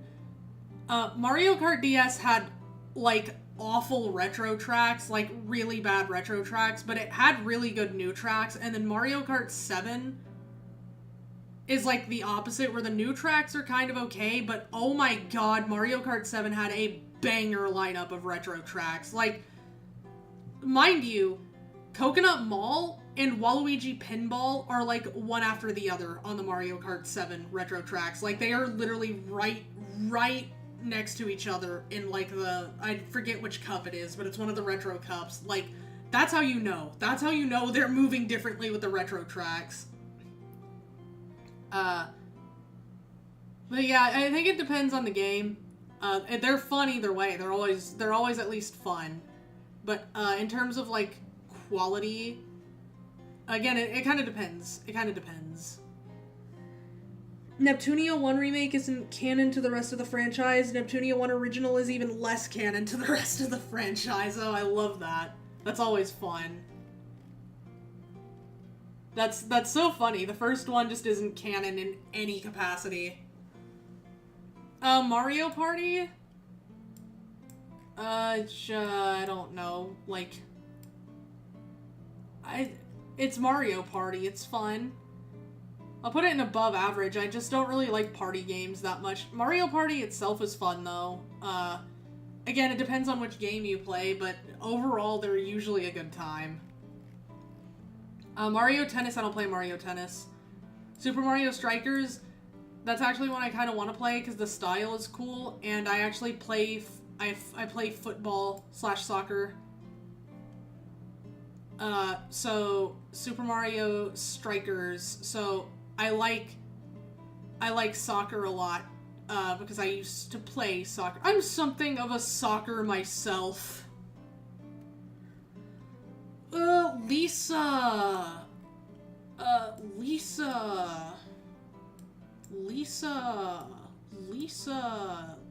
It's probably going in. Oh, Space Invaders, what are you doing? Get back down here. Lisa, it's probably going in very good. Well, I don't know, because Lisa the Painful is very good. Everyone likes Lisa the Painful. It's Lisa the Painful. Lisa the First it was alright. I liked it. It was a nice, like, that one did come first, then Painful. But Painful is the one everyone talks about, for good reason, but, like, Lisa the First is basically, like, Brad's backstory, and his sister Lisa. So, the titular Lisa. But, then Lisa the Joyful is, I know that one's hit or miss for people. I kind of actually liked that one gameplay-wise better, but I don't know. I'll put it in good. I'll put it next to Persona. I think Lisa's very hit or miss, though. Like, even if you like RPG Maker games, it's kind of hit or miss, but, I mean, a lot of people, if anyone tells you they like a Lisa game, they're usually talking about Lisa the Painful, which it's almost like Darkest Dungeon in the sense that it gets gritty, and I don't think it definitely doesn't hit, like, Fear and Hunger levels of bullshit tomfoolery. I'd say it's closer to Darkest Dungeon, where it's just, there's some stuff you gotta manage for sure. But yeah, pretty good. Paper Mario. I think this depends on the game. Hold on. I really do think Paper Mario depends on the game. Overall, I'd put it in good. But, I think there are specific games I could argue being in very good, and specific games I could argue just being above average. Like, Sticker Star, I'd probably put maybe above average on a good day, and then Thousand Year Door I'd probably put in very good, and I think Origami King I might put actually in good. So I think it just averages out to being in good for me, personally.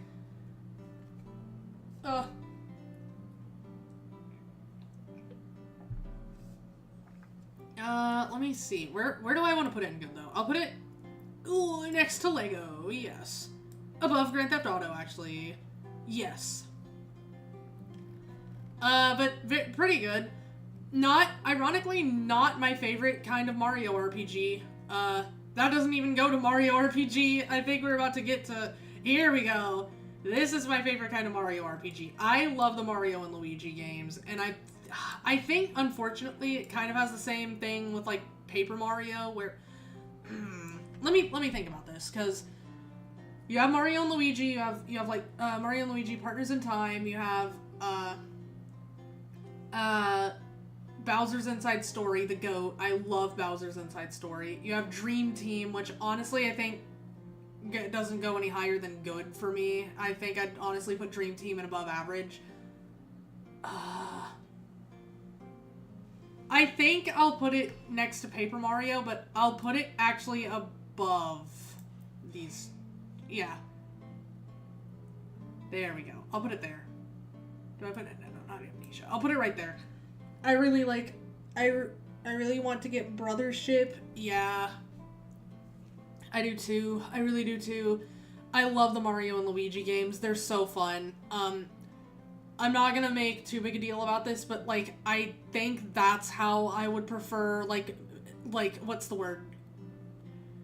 Minigames? Because I kind of want to say QTE. I don't know. if you are going to give me QTEs or like quote mini games in turn-based RPGs where it's like, okay, do your attack, but here's a little like extra prompt that comes with it, I would prefer what they do with Mario and Luigi as opposed to like Expedition 33 where it really is just like a QTE. And honestly, like, all it really does is you do more or less damage, and I think maybe you can miss, but, like, it just kind of feels unnecessary, and they even have an option to disable it, so, like, I don't know why it's there. I mean, I get, it just, to me, in something like Expedition 33, it almost just feels like what they do in Wrath of Asura, where it's just there, so they're like, look, here's this cool cutscene, but, like, I mean, there needs to be gameplay, so here, mash the X button so Asura, like, punches this guy or something. It just kind of feels like that in Expedition 33. I just prefer something like Mario and Luigi, where, like, it changes depending on the attack. It's not just, baby's first rhythm game. There's, like, well, think about, like, Bowser's minion attacks. Like, those are different for each one. Those are really cool. But, yeah, very fun. And, the Bowser's Inside Story was just, it was just so fun, man. It was just so fun. I like the parts where you turn into Big Bowser. You turn into Big Bowser. And also, it's kind of cool that, like, Mario and Luigi are working with Bowser for that one. That's kind of cool. You're, like, inside. Obviously, as the name implies, you are inside Bowser. But yeah, very cool. Very fun. Mario and Sonic at the Olympic Games. I've played very little of this. And I mean very little. I have played maybe, like, a few of the mini games of, like, I think maybe the Rio Olympics, but I don't remember. It's that, so it has to go into never played, because I just don't remember. Okay, like, all the Mega Man games, okay, so this makes it easier for me, because I don't have to try to differentiate these, because I haven't played any of them, so I know it's a sin. I know it's a cardinal sin. Mega Man Legends, why are you separate? Why are you trying to be different? Wait, this is... Wait, hold on, that's not Mega Man, that's Mega Man. Whatever, I don't care, whatever. I don't care. It's here. They're so good, though. I know, that's why I said I know it's like a sin that I haven't played them, but I just haven't. I need to, but I haven't. I'm glad the series is coming back, though. Like, Capcom is apparently reviving them from the dead, which is really nice. I wish they would revive, Devil May Cry as well, but, you know, one game at a time. Mega Man ZX's Peak. I wouldn't know, but it looks good. I want to play them, I just haven't. But, I definitely should get into them, because I do like Metroidvanias. And I know it is technically a Metroidvania. But it is from a time where that wasn't really a thing yet, so technically it's just kind of its own thing, but you know what I mean. Mega Man Starfall. Why do they have these all separated? What? Just put them together. What is the point? Whatever. I haven't played any of the Mega Man games. World Warplanes, Warships, whatever. War of the War! I haven't played any of this. Is this Destiny, or I think this is Destiny, right? No, this is Destiny. What was this? Control? What am I thinking of?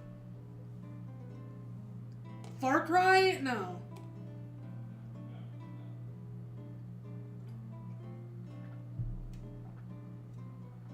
Guys, I know what this is. Hold on, please. What is this? I've seen it recently.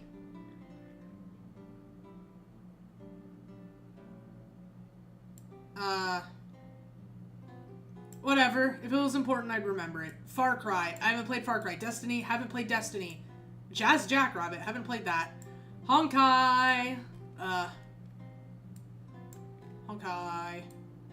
What are we counting as Honkai? It's like... Because I know, like, obviously Star Rail in third, but, like... Are we counting the rest of the Hoyo games? Because this does say franchises, and that's kind of the franchise. So, like, are we also counting Genshin and Zenless? Either way, I'm probably just putting it in good. I don't feel...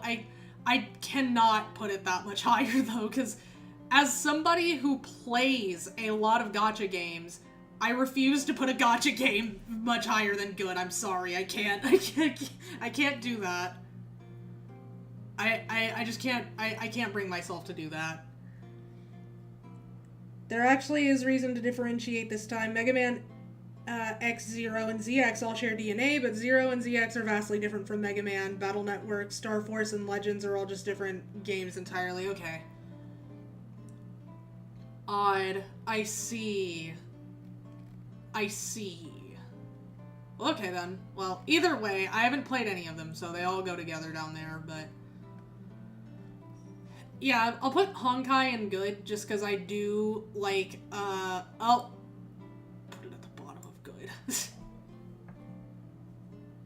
Because I do like, Honkai, I do like Genshin. I just can't put a gacha game much higher than that, honestly. I can't. I honestly feel bad for putting it, like, above any of these, but I do actually kind of enjoy, like, the story and the music are enjoyable, like, for most of the games. And when I say the story's enjoyable, I do mean enjoyable. It's like, sometimes it's bad. Sometimes it is genuinely bad. But, I mean, even when it's bad, it's sometimes at least enjoyable. Sometimes the story's actually good. But, yeah, I'll put it in good because, hey, yeah, it's kind of good sometimes, overall. Destroy all humans, haven't played. When They Cry. Alright, so here's the thing about When They Cry. I still have not played it. I'm putting it at the top of never played because I am actively planning on playing it, like, soon. Like, to the point where I have different, I have the games, I don't know if they're on the wish list, but I have them, like, I'm already looking at them and I'm, considering buying them soon. And I've already, found where to get the patches that put some of the missing, CGs back in. So, I'm actively, like, I am actively looking into playing them soon. And I do kind of want to play them on stream at some point, so we'll see about that. But When They Cry, it does technically go in never played. However, I am aware of how good it is, or how good it supposedly is, and I don't know that much about it, but I know that I really want to get into it, so we'll put it at the top. But yeah, and honestly, if Ryukishi Zero Nana moves up, you know what, fuck it, Ryukishi 07. We don't need to, it's just quicker to say that when I'm already talking a lot during this stream, so I know it's not right, but we're gonna call him Ryukishi 07 just because, like, there's a lot more stuff to get through. If he moves like how he does in Silent Hill F, then honestly, I'm very excited to get into When They Cry. So, we'll see. We'll see. Project X Zone, I don't know what that is. I think we're gonna try to get to Fate, and I guess while we're ranking Fate, we'll rank Melty Blood and Tsukihime, because, like, I mean, they're the same thing. Honestly, we're kind of doing good on time. I can maybe try to pick out, like, a kind of...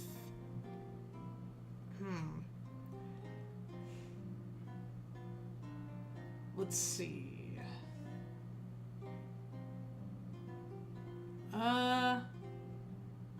What's a good one to stop at after that if we get farther? Oh my god, there's none that are like, that feel like good stopping points that are like closer. Ugh, honestly at that point it would be better to just keep going. So I think we will get to Fate, and then we'll rank the rest of these like during another... No, I think maybe I can get through. I might be able to get through the rest of these. We'll see, we'll see. We'll see how it goes. We'll get to Fate and see how I'm feeling. NASCAR Heat. I don't know what this is.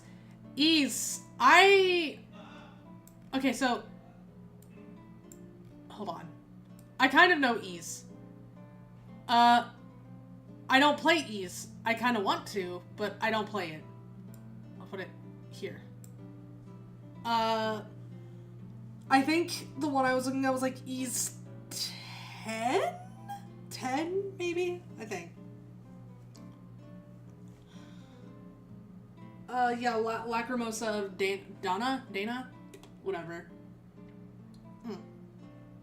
I think that's the one that I saw that I was like, wow, this actually looks kind of interesting. But yeah, it's not a series that I actually play, but it is one that I've kind of been aware of and interested in, so. Rising Storm, I don't know what that is. Zone of the Enders, nope, not ringing a bell. Killing Floor, I don't play Killing Floor. Rise of the Triad, I don't know. Turok, I don't play Turok. Parasite Eve, I want to play Parasite Eve, so I'll put it up here with the ones that I don't play but am aware of and want to play. But I don't play Parasite Eve, so we'll put it right there. It looks very interesting though. Police Quest, I don't know what that is. Police Quest SWAT, I don't know what that is. What is this? Digital Devil Saga? What? I don't know what this is either. Jagged Alliance, I don't know what you are. Flashpoint, who are you? Fancy Pants. How do I rank this? I've technically played a little bit of it. I didn't know this was a franchise. I'll put it down there, I guess. I mean, whatever. I've played little bits of Fancy Pants. Like one of the games, the Flash game, the original. But other than that, I don't know that much about it. So, again, I didn't even know it was a franchise. Warhammer Vermintide. So, this goes up here with Space Marine. Where did I put Space Marine? Did I put Space Marine? Where did I put Space Marine? I think I put it down there. Hold on. Why did I put Space Marine all the way down here? There it is. Just like Space Marine and I guess the rest of the Warhammer universe, I've been strongly considering getting into it, but I don't know if I should. It's just something that I've been maybe considering getting into, so I'll leave it there for now. Digital Devil Saga is a oh, okay, it's a okay. That makes sense. Mega 10. Shin Megami Tensei and its 7 Evil X spin-offs. Yeah, I was gonna say, I feel like Shin Megami Tensei like is known more for its spin-offs at this point because of specifically Persona, but yeah. Helldivers, I don't play Helldivers. I've been considering getting into it though, again. Not as much as some of these, but like up here, but like me and Maggie have been talking about playing it, so. Ridge Racer, don't know what that is. Earth Defense Force, don't know what that is. Squad, nope. Pitfall, nope. Angry Birds, I don't play that. I mean, I guess I played a little bit of it back in the day, but I don't remember enough of how I felt about it to actually rank it, so. Why is Fancy Pants Adventure so wide? What? Oh well. Naruto, I don't play this either. Why? What's with this space? Whatever. Alex Kidd, I don't know what this is. Call of Juarez, I don't know what this is. Dead or Alive, I don't play. I don't play. Is this? It's not Romance Saga. Okay. I don't play whatever that is. Army Men, I don't play Army Men. I don't even know what that is. Army of Two, I don't know what that is. Cities, I don't play Cities. Sega Rally, I don't. What the hell are you? Cities XL, I don't play. GTR Factor. Assetto Corsa, Automobilista. Oh my god, what is with all these? What the hell? Guys, there's so many games. Oh my god, I don't know like any of these. No, Grid, Carmen Sandiego. I know Carmen Sandiego, but I don't play it. Toka, no, not this. The Oregon Trail. I know the Oregon Trail. I don't play it. Don't play Formula. Don't play Formula. Okay, don't play Naruto. Okay, guys, we're finally at something I can rank. Holy shit. Okay. There was just a whole, like, chunk of them that I just do not play or don't know. Fate. Alright, here's the thing about Fate. I don't actually play most of the Fate games. Don't mess with Fate fans. We don't actually play the games. No, I don't play Fate. The only Fate game I've played is Grand Order, and I'm happy putting it in good next to Honkai. I'll actually maybe put it... I don't know, man. I'll put them next to each other. Just know that in my mind right now they are interchangeable. But, I liked Grand Order. I actually liked Grand Order a lot. So I'm comfortable putting it there. I've read a little bit of... I've read a little bit of, Redline. I think I read a little bit of Samurai Remnant. I think I watched part of Strange Fate, like a tiny, tiny bit. The original VNs for Fate, specifically the original Fate visual novel, is like kind of famous in the VN sphere for its terrible sex scenes, which is really funny. I say terrible because some of the writing is just really funny. Like, oh, it's really funny. But yeah, they're kind of famous in the, like I said, the visual novel sphere, just because, like, there's some things that are pretty funny. But yeah, Fate in general, as a franchise, I like Grand Order, and honestly, the world building and some of the, like, writing is, like, the concepts are really cool. Like, servants as a concept is really, really cool. Like, the basis for it, which is like, okay, so it's, either historical figures or mythological figures or, like, some weird nebulous, combination slash, construct of both. And then you, of course, have your Nasuverse OCs who they're like, okay, this person's a servant, even though they're not mythological or historical, they're just from this other game that we made, so they're here now. And it's like, alright, cool, I guess. The only Fate games I've played are some of Grand Order and, by technicality, Star Rail. Damn, I guess that's true. I guess there were some of them in Star Rail. Grand Order is kind of fun. I haven't paid attention to the story since after Epic of Remnant ended. I like started Cosmos and the Lost Belt, and I paid attention to the story for a bit, and then I just kind of zoned out. And anytime I play it now to catch up on the story, I usually just skip through the story. I've been meaning to catch up on it, like go back and reread everything, but I just haven't felt like it, so I never did.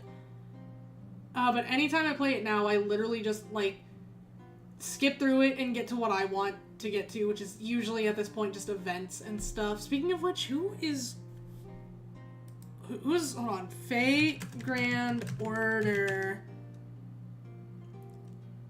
What's the current banner? Banner. What's the current banner?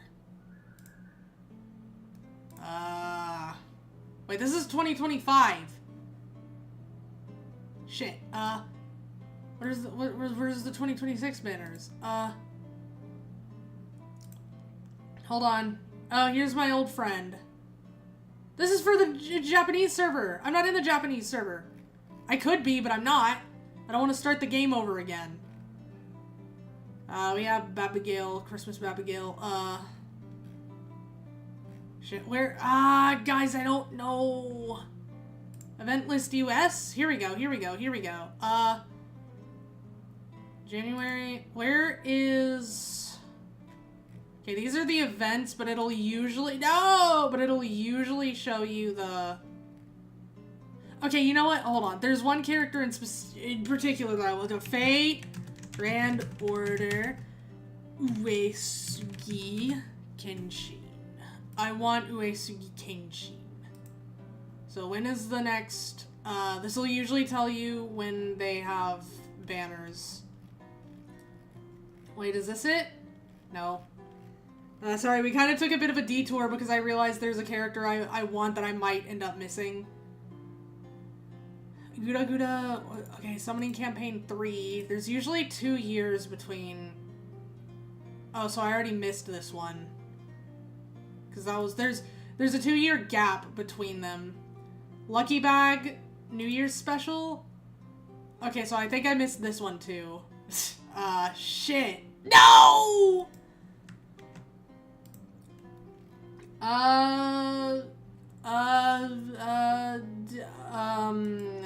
9th anniversary. Okay, so I might have to wait a bit. I'll check. Maybe it's still going on. But there's 2 years between the NA servers and the Japanese servers. They're just like the North American servers are 2 years behind.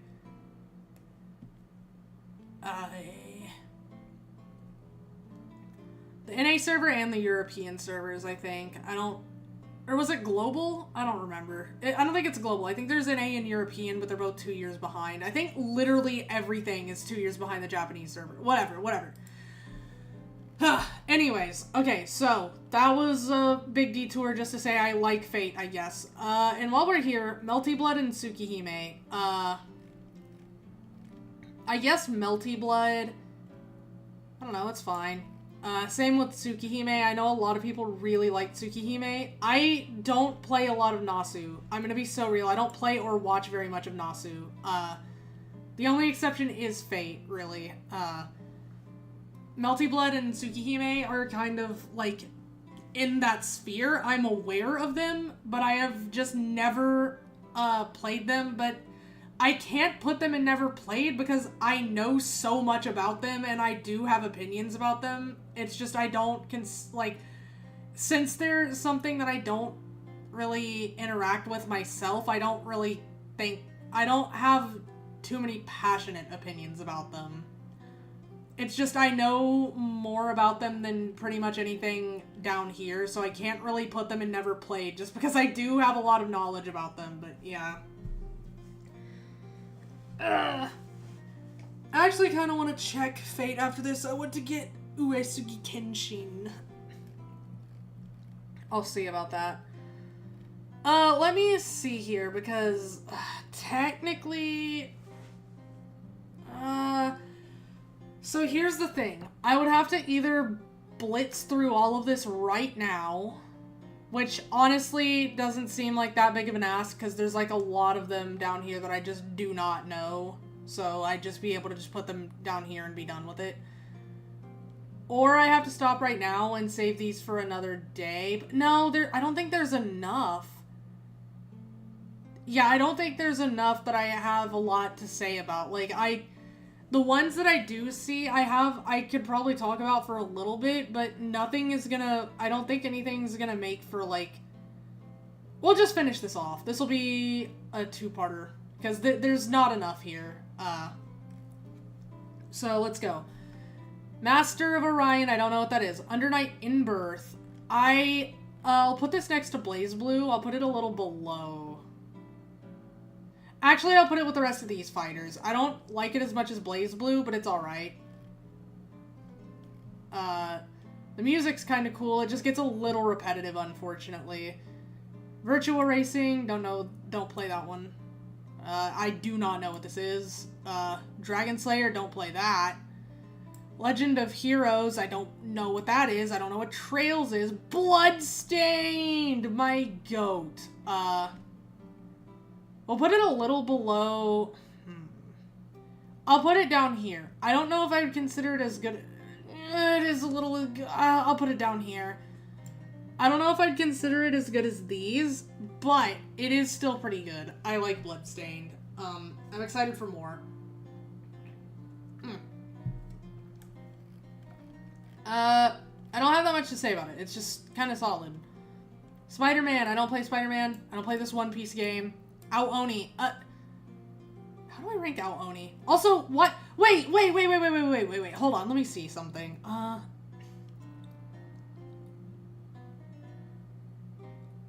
What the fuck? Okay, never mind. Okay, we're good. Aoni. I don't know. It's mid. I didn't really care for Aoni when I played it. And I don't think, like, any of the other, like, games that came out of it were really that good either. It was an alright RPG Maker game. It's just I preferred other things a lot more, like Misao and Ebe. It just didn't do enough. It's mid. Pokemon Ranger. I don't play Ranger. It's kind of in a similar position to, like, Mystery Dungeon, where I kind of want to play it. But I actually, unlike Mystery Dungeon, I have played none of Pokemon Ranger. Asphalt, I don't know what this is. This is a Naruto game. I haven't fucking played it. I don't know what this is. Devil Survivor, I have not played. Race, haven't played. Do I know what this is? I don't think I do. I'll just put it down there. I don't think I know what that is. Momodora, I don't know what this is either. Cities in Motion, don't know. Aoni is really funny for having that one version with a literally untranslatable puzzle that the translators just had to include every possible answer to it. Yeah, that... Isn't it randomized also? Like, you can't just look up the solution to it? That one is pretty funny. Dragon Ball Origins, I don't play Dragon Ball Origins. Or am I thinking of the piano puzzle? That is the piano puzzle. That's the one where it's like, they just reheated Silent Hills nachos, where they were like, there's blood on the piano keys or something. Yeah, that one was weird.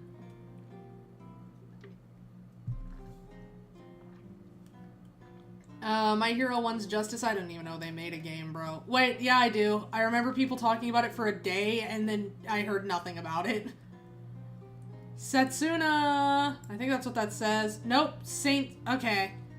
I don't know what this is. You can stay down there because I don't know what you are. Gundam Battle Assault. I don't know what you are. Age of History. Don't know what you are.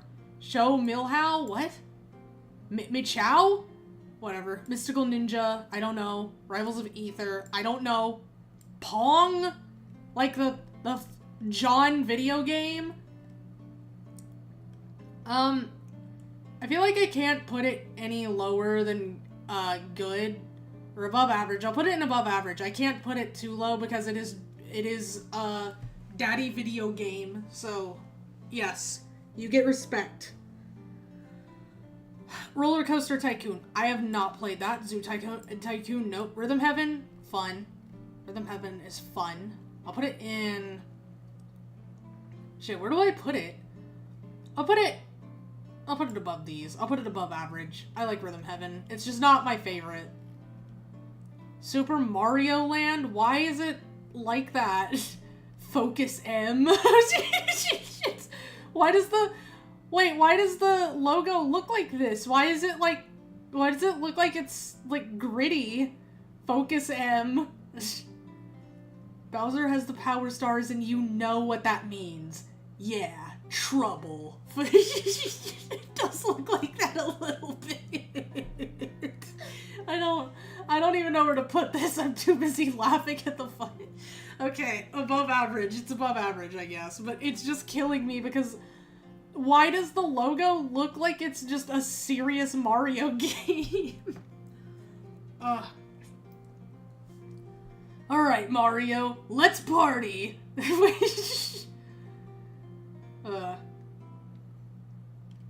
Okay, anyways. I see Toadsworth roped you into this too. A monarch's job is never done.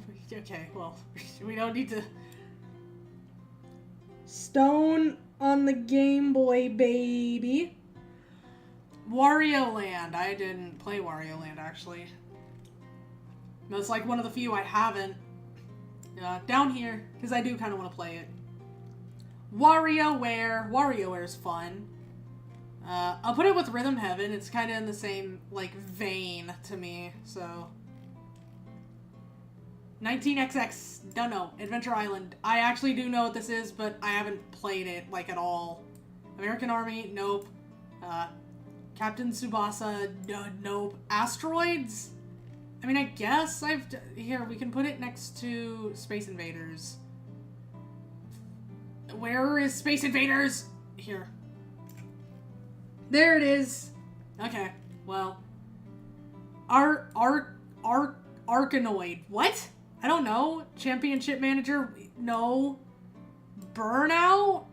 No, that's not what that says. I don't know what this is. Blaster Master? I don't know what you are. Candy Crush? No, I don't play mobile games, bro. The only exception is, like, gacha games. Altered Beast? I do not know what this is. Bejeweled? I do not play Bejeweled. Tony Hawk's Pro Skater? I don't play either of these. I don't play Skate either. Donpachi? I don't know what this is. Tabs. Totally Accurate Battle Simulator. I don't play this, but it looks funny. Blaster Master might go. Man, I'm just learning that I do not play enough. I do not play enough, like, games, apparently. Joe Danger. Joe Mama. I haven't played that one. I haven't played The Walking Dead. I do not plan to. Which, I'm gonna sound like a hypocrite for saying this whenever we get to another game that's kind of later in the tier list. Just Dance. I mean, I guess I've technically played it. It's okay. It's not my favorite, but it's alright. Oh my god. Just Cause. I do not play Just Cause. Peggle. I don't play Peggle. Jedi Fallen Order and Jedi Survivor. Nope, haven't played that. You could not pay me to play a South Park game. Devil Summoner. I have not played that. Haven't played Endless. I don't know what this is. I can't read this. Phantom something? Death Endure Quest. I don't know what this is. Infamous. I don't play Infamous. I don't play Outlast. Actually, I know enough about Outlast. I'm sick of putting everything in never played. We'll put Outlast in, like, mid, I guess.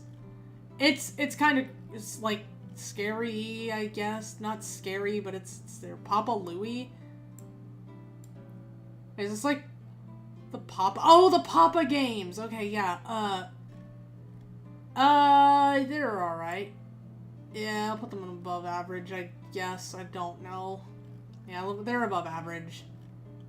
They're the Papa games. Senran Kagura. I don't know how I feel about Senran Kagura, bro.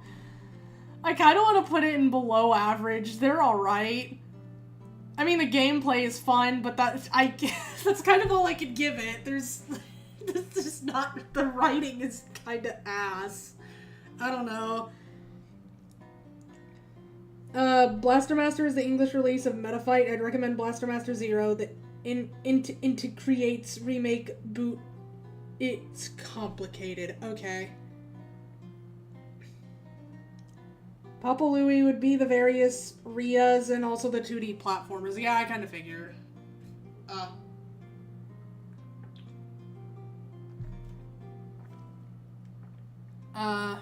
But yeah, that's why I put it in above average, because I do remember having good memories, and I also remember Germa making, like, Miku in the Papa game. But yeah, I don't know about Senran Kagura. I'll put it below average. Like, it's kind of fun. It's one of those, like, guilty pleasure things for me. It's fun, and I kind of like it, but I don't know if I can call it good. It's kind of trash, I'm gonna be real. It's, like, it is 1 degree removed from just being a hentai game, but it doesn't fully commit to it, so it's, I don't know. Some of them do, I think. But yeah, it's alright. It's not alright, but I like it, so that's what counts. Vampire the Masquerade. Okay, so the thing about Vampire the Masquerade is it falls under the same thing as, like, the Warhammer, where I want to get into the extended media of Vampire the Masquerade, like the tabletop and the video games, but I just haven't yet. But I really want to, so I'll put it there. But make no mistake, I really want to get into Vampire the Masquerade. Do not get me wrong. Fear and Hunger. I haven't played Fear and Hunger, and I'm not super interested in it, outside of it being an RPG Maker game, I guess. I can put it up here because I've considered it. I have considered getting into it. I don't know, the lore looks fun. But yeah.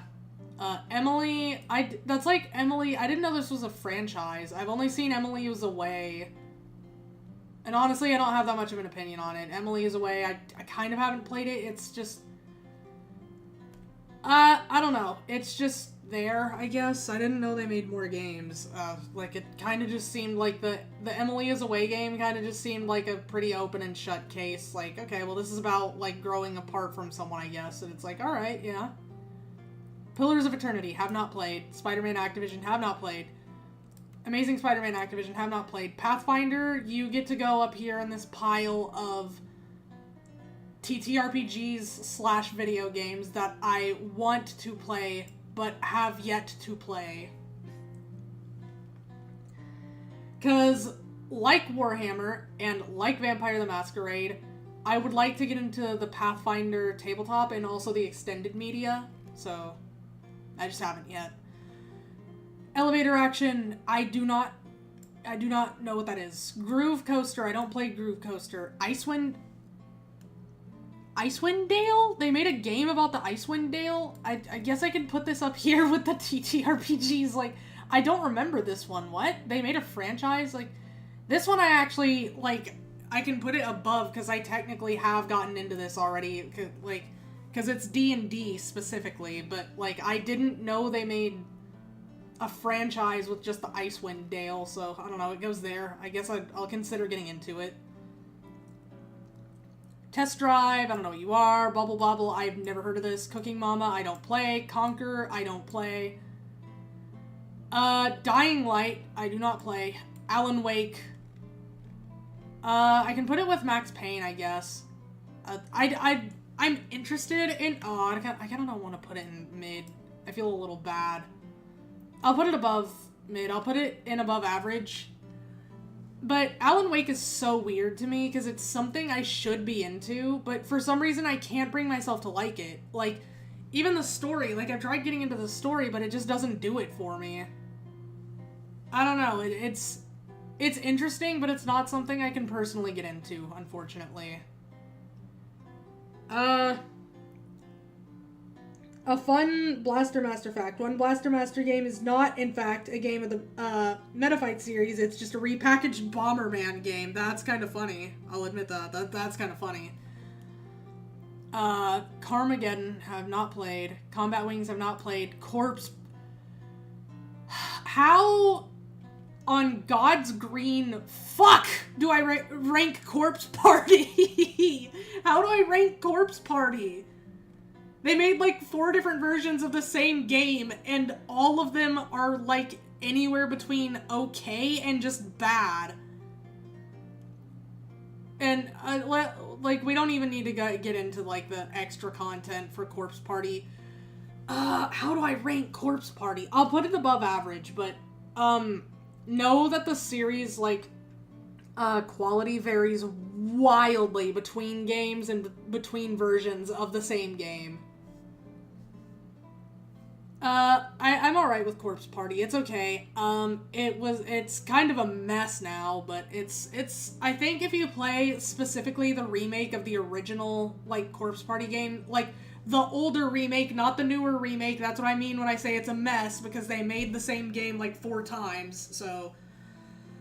If you play the original remake of the OG game, the older remake, that one's a pretty good time. Yeah, anyways, Corpse Party's a mess. I'll put it in above average. It's okay. It's definitely not my favorite. Like, I almost want to put it down in mid with Al Oni, but I at least like Corpse Party better than that, so... let's see here. Star Wars Jedi Knight. I have not played that. Dot Hack. I have not played that. Farming Simulator. I have not played that. Outer Worlds. Yeah, haven't played that. Girls Frontline. I shouldn't play that. Shonen Jump crossover game. Oh, okay, yeah. Nope, haven't played any of those. Fatal Frame. I'll put it up here with my goat, Clock Tower. I love Fatal Frame. I'm so excited that they're doing remakes, which means they might make new ones. But yeah, Fatal Frame, very good. Very good. I think I'm gonna start playing those on stream, too. The Crew, haven't played The Crew. Commander Keen, haven't played. Dance Dance Revolution, ironically, I haven't played that. Deus Ex, haven't played. Earthworm Jim, haven't played. Hades, is this a franchise? I guess it kind of is. There's only 2 games in the series, so, I'll put it in good. It didn't really hit me as hard as it hit some people, like the game. It's very fun, though. It is very good. It is a very good game. And I know it's weird that I'm calling it very good, but I'm not putting it in very good. It's because, like, you know what? I'll put it in fucking very good. Like, you've earned it, Hades. You've earned it. Yeah, very good. Dead Island. I have not played Dead Island. I'm aware of it at least, but I haven't played it. The Chess Master, I did not know they were still making games. Are they? Did they still? Whatever. Easy Red, I haven't played. A Boy and His Blob, haven't played. Evil Within, haven't played it. Also, if I remember, the story for this one's just really weird. Like, it's like a survival horror, but not. Whatever. Evoland, haven't played. Crazy Taxi, I mean, I guess I've technically played it, but not really. Cherry Tree High, haven't played it. Dungeon Siege, haven't played it. Battle Gear, haven't played it. Bendy, haven't played it. Bus Simulator, haven't played it. Dota, haven't played it. League of Legends, nope. Super Smash Flash, what? Why is this here? Oh, I mean, I guess I've played Super Smash Flash, but I'm sorry, it's in mid? It's in mid? Why am I saying that like it's a question? Like, I guess, like, why is it a franchise, though? That's the one where you can play as, like, Goku and, like, Sonic before, like, they made the 3DS version of... This was before Smash 4, so they put Sonic in Smash Flash and were like, yo! But now Sonic's just actually unironically in Smash, so... Goku isn't, though, so I guess this still holds up. They have some other characters, if I remember correctly. Well, there is a Super Smash Flash 2. I guess, I don't know, like, they're getting a little... I feel like we're getting a little loose with the term franchise, but I guess that technically counts, because if we're counting Hades as a franchise, when Hades only has 2 games, then I guess we can count Smash Flash, so, yeah. Delta Force, I don't know what this is. Gex, I haven't played Gex. Plants vs. Zombies, okay, I say this as... I'm going to need everyone to understand what I mean when I say this. Plants vs. Zombies is kind of just mid. Like, and when I say mid, I mean, like, the actual definition of mid, not what everybody uses mid for now. A lot of people are like, oh, mid is bad. When I say mid, I genuinely mean mid. Middle of the line. It is not bad, but it is certainly not what I would call good. It's just alright. Plants vs. Zombies falls into that for me. I'll put it down here with balloons. Because I liked it. I liked the original. I don't know about 2. It's okay. And then obviously, there's, I don't know what the series is going, it's kind of going downhill, obviously. So, you can't really put it much higher than mid, unfortunately. Man, ever played a PvZ Nuzlocke? Wild. How does a Nuzlocke work? Do you only get 1 plant? You're only allowed to do 1 plant on each lawn? How does that work? Yeah, what the hell? I've never actually looked into Plants vs. Zombies challenge runs.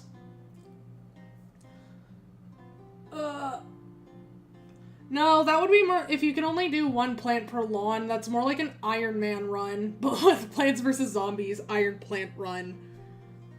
So, what would a Nuzlocke be? You just... whatever. I don't know, it's alright, it's a fun game. Blasphemous. I liked Blasphemous, I liked it a lot. I don't think I finished it, and I didn't play 2, because I wanted to finish the first one. I'll put it next to Hades. Because it falls under that category of really, really good game that I just personally haven't finished yet. If a plant is eaten, it dies forever, no using it. Oh, okay, so kind of like Pokemon Nuzlocke rules. I was just wondering because with Pokemon Nuzlocks, there's also the rule where you have to, like, you catch the first Pokemon you see. So I thought it was like you could only plant 1 plant or something, but... that makes sense, yeah. If a plant dies, it's gone forever. I kind of want to do a Nuzlocke for Pokemon. I haven't done one in a while. Anno, I haven't played Anno. Hang On, haven't played. Fighting Vipers, haven't played. Frogger, I technically haven't... I mean, I've kind of played Frogger, but not enough to have an opinion on it. Goat Simulator, same here. I don't have an opinion on Goat Simulator. Garden Warfare, I don't care. I haven't played this. I've only played... I'm a Plants vs. Zombies purist. I have played Plants vs. Zombies. God Eater! Okay, so I'm putting God Eater up here with the games I haven't played, but I'm aware of and want to play. I actually started playing God Eater, but I didn't actually make it that far.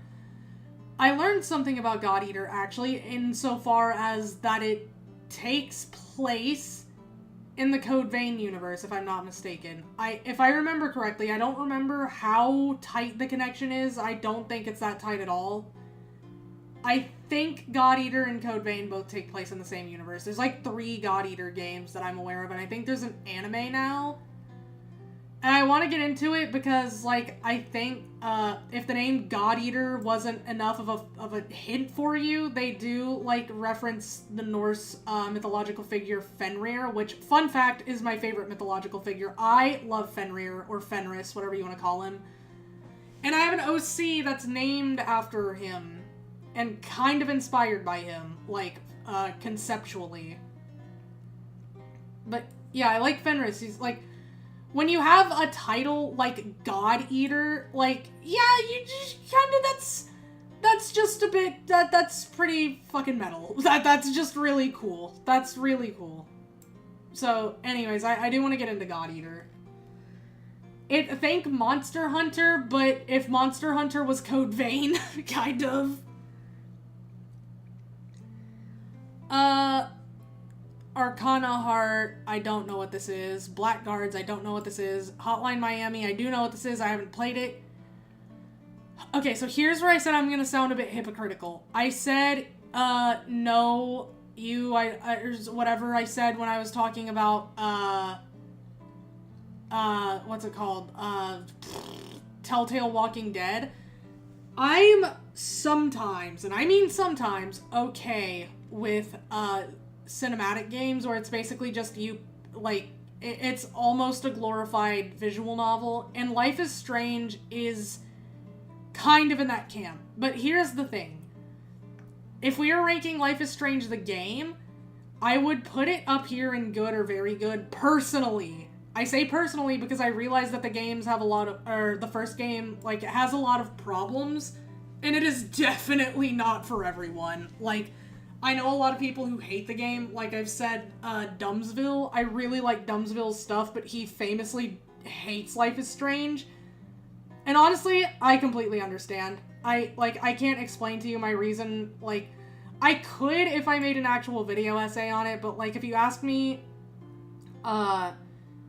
just put me on the spot and ask me, like, why I think Life is Strange is good, I wouldn't immediately be able to tell you. I'd have to think about it for a bit. I think a lot of it is just nostalgia, but I really like the first Life is Strange, but I also acknowledge that it has a lot of problems, and a lot of people are not going to like it. However, we're ranking franchises, and notice how I said I like the first Life is Strange game. That's because I hate the rest of them. I cannot fucking stand the rest of the Life is Strange games. I know a lot of people like Before the Storm. I kind of hate it. I don't know why. I think Deck 9, like, honestly, because, mind you, the first Life is Strange game was made by Don't Nod, and I think the second one was also. And then after that, another company started making the games, Deck 9, so they basically switched writers and everything. So that's part of why. I think Don't Nod at least worked on Before the Storm, but I still kind of hate it. I think part of why Rachel Amber was so compelling is ironically because you don't know anything about her. She's like...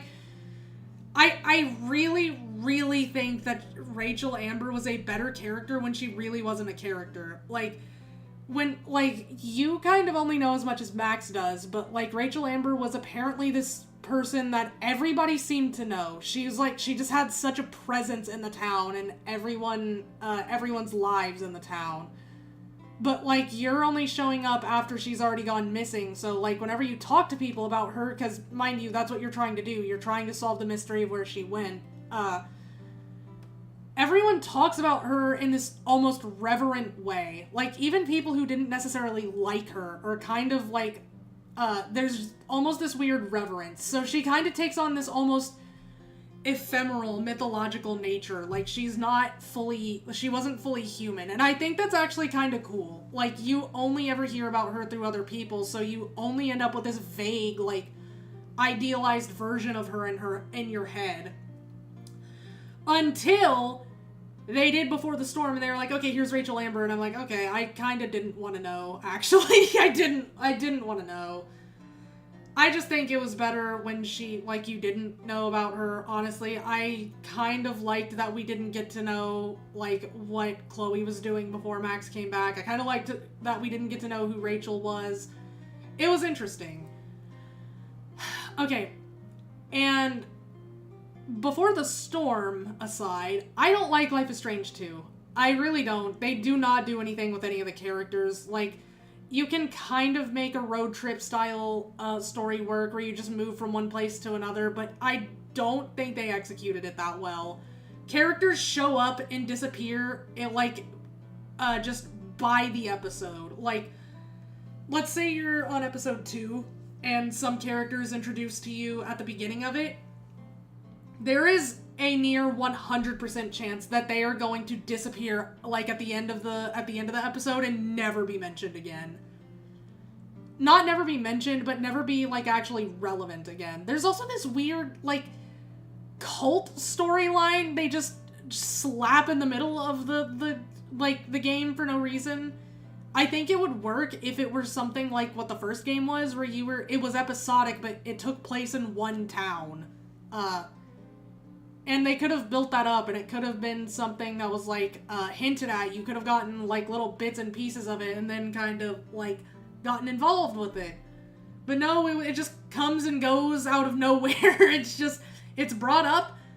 It's brought up very abruptly, and then at the end of that episode, it's dropped just as abruptly. The storyline is dropped just as unceremoniously as it was introduced. And I know a lot of people have kind of a similar thing that I do with, like, the first Life is Strange, where they like it, and they might not be able, like, even though it's not that good, they like it. I can respect that, because, again, I'm like that with the first game. It's not perfect, but there's a reason the first game is the main one people talk about, because it kind of is just the best out of all of them. 2 had some good ideas. Life is Strange 2 had some good ideas. It just really did not execute any of them that well. Also, the way it handled some of the commentary was a little juvenile, I think. Like, I'm not saying we need to humanize. I need to be careful about what I say. I'm not saying that, like, we need to try to make both sides seem good. But we do need to make both sides seem at least kind of realistic, but most of the people who are antagonists are just cartoonishly evil just for the sake of being cartoonishly evil. And, like, there's no argument being made other than I'm right, you're wrong. So there's no, like, actual discussion of any of the issues. It's just, like, this thing is wrong and bad. And it's like, I mean, yeah, but if you're going to tackle topics like this, you do need to go a bit deeper than that. Otherwise, it's just kind of preachy and, like, it just kind of comes off as, like, it just feels a little awkward, I think. Detroit Become Human had a similar issue where it was just, like, it was just characters saying things that sounded deep but were actually just kind of incredibly shallow, and I'm not going to talk about it too much longer because there's, like, I feel like I would rather have a whole, like, video or something or stream dedicated to it. But, yeah, it's just something that, like, the kind of topics it was tackling, it didn't do them it didn't feel fully committed to them. Hold on, I'm gonna get a drink. Then Life is Strange 3, True Colors. I've heard mixed things about that one. From what I've seen of it, it looks alright. Like, I think it has a pretty good start that I was interested in, but, like, as the story goes on, I, like, lose interest.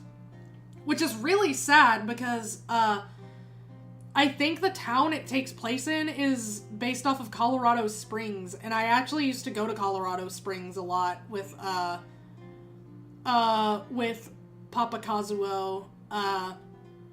That was just one of the places we used to take vacations. But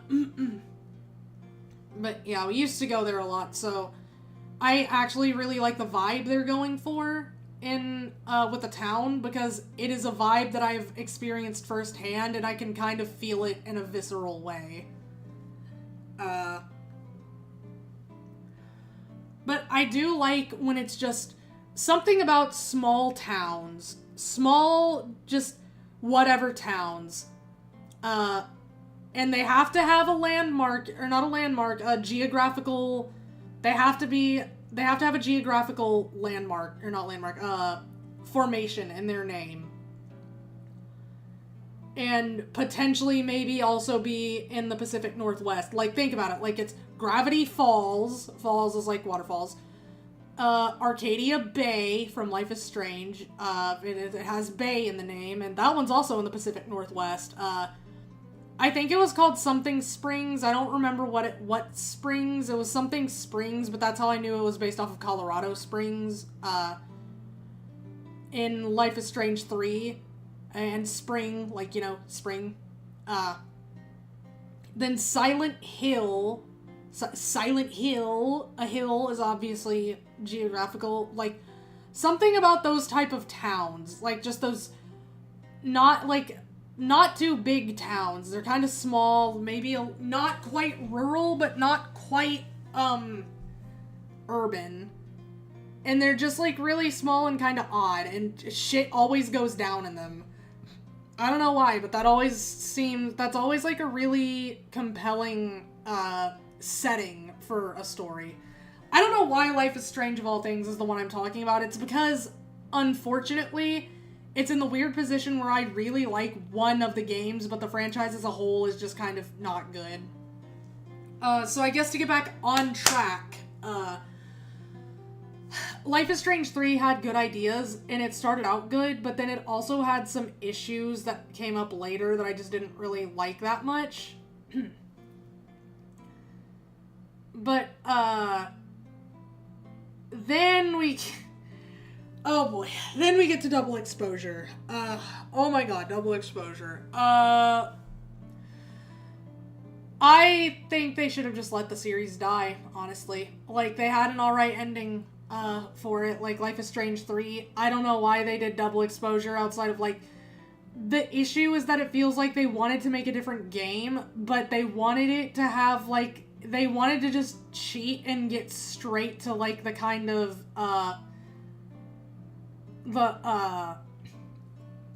they wanted to immediately get to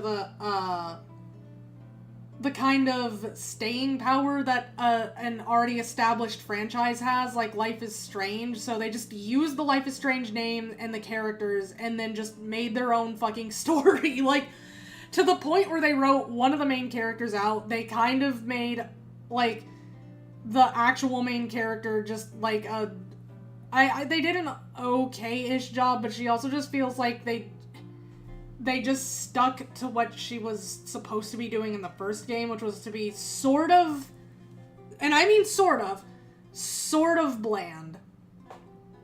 Because the thing with the first game is it's like, I mean, she's like 19, so she's kind of an awkward 19-year-old, so it kind of makes sense that she's a little, like, she's just a little bit, bland as a character. But, it feels like this time they just did it so they could honestly bake whatever other personality traits they wanted to into her without, like, having to just make a new character like they should have. And then they changed her main power, kind of. They were like, okay, Max can't go back in time anymore, but she can switch timelines some fucking how. Like, okay, alright. And then, of course, who could forget? The Avengers ass ending they did, where they were like to the point, like, where they even had a little thing after the end credits that said Max Caulfield will return. Like, what is this? Is this Avengers? What are you talking about? Also, nothing happened in that game. Legitimately, nothing happened in Double Exposure. It was just like, not only did they, like, make the plot of the first game but worse, but it looks like the next game they are starting to make is also just going to be even closer to the first game in terms of main plot beats, but worse. So, like, not only that, they're, like, apparently bringing Chloe back, which, okay, then what was the point? Why did you write her out of the story? Like, they wrote her out of the story in the first place because, like, they knew they couldn't accommodate both endings, which, you know, maybe that's why you shouldn't make a sequel to a game that has two completely different endings people can get.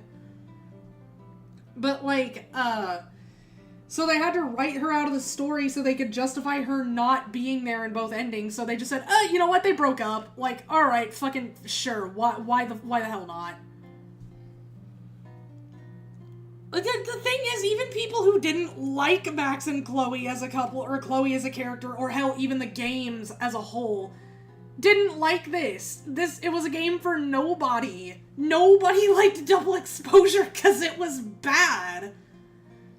Like, at the very least, if they kept, like, if they respected the main characters, they would have at least had the fans of the original game who realized it was dog shit, but were at least there for the characters.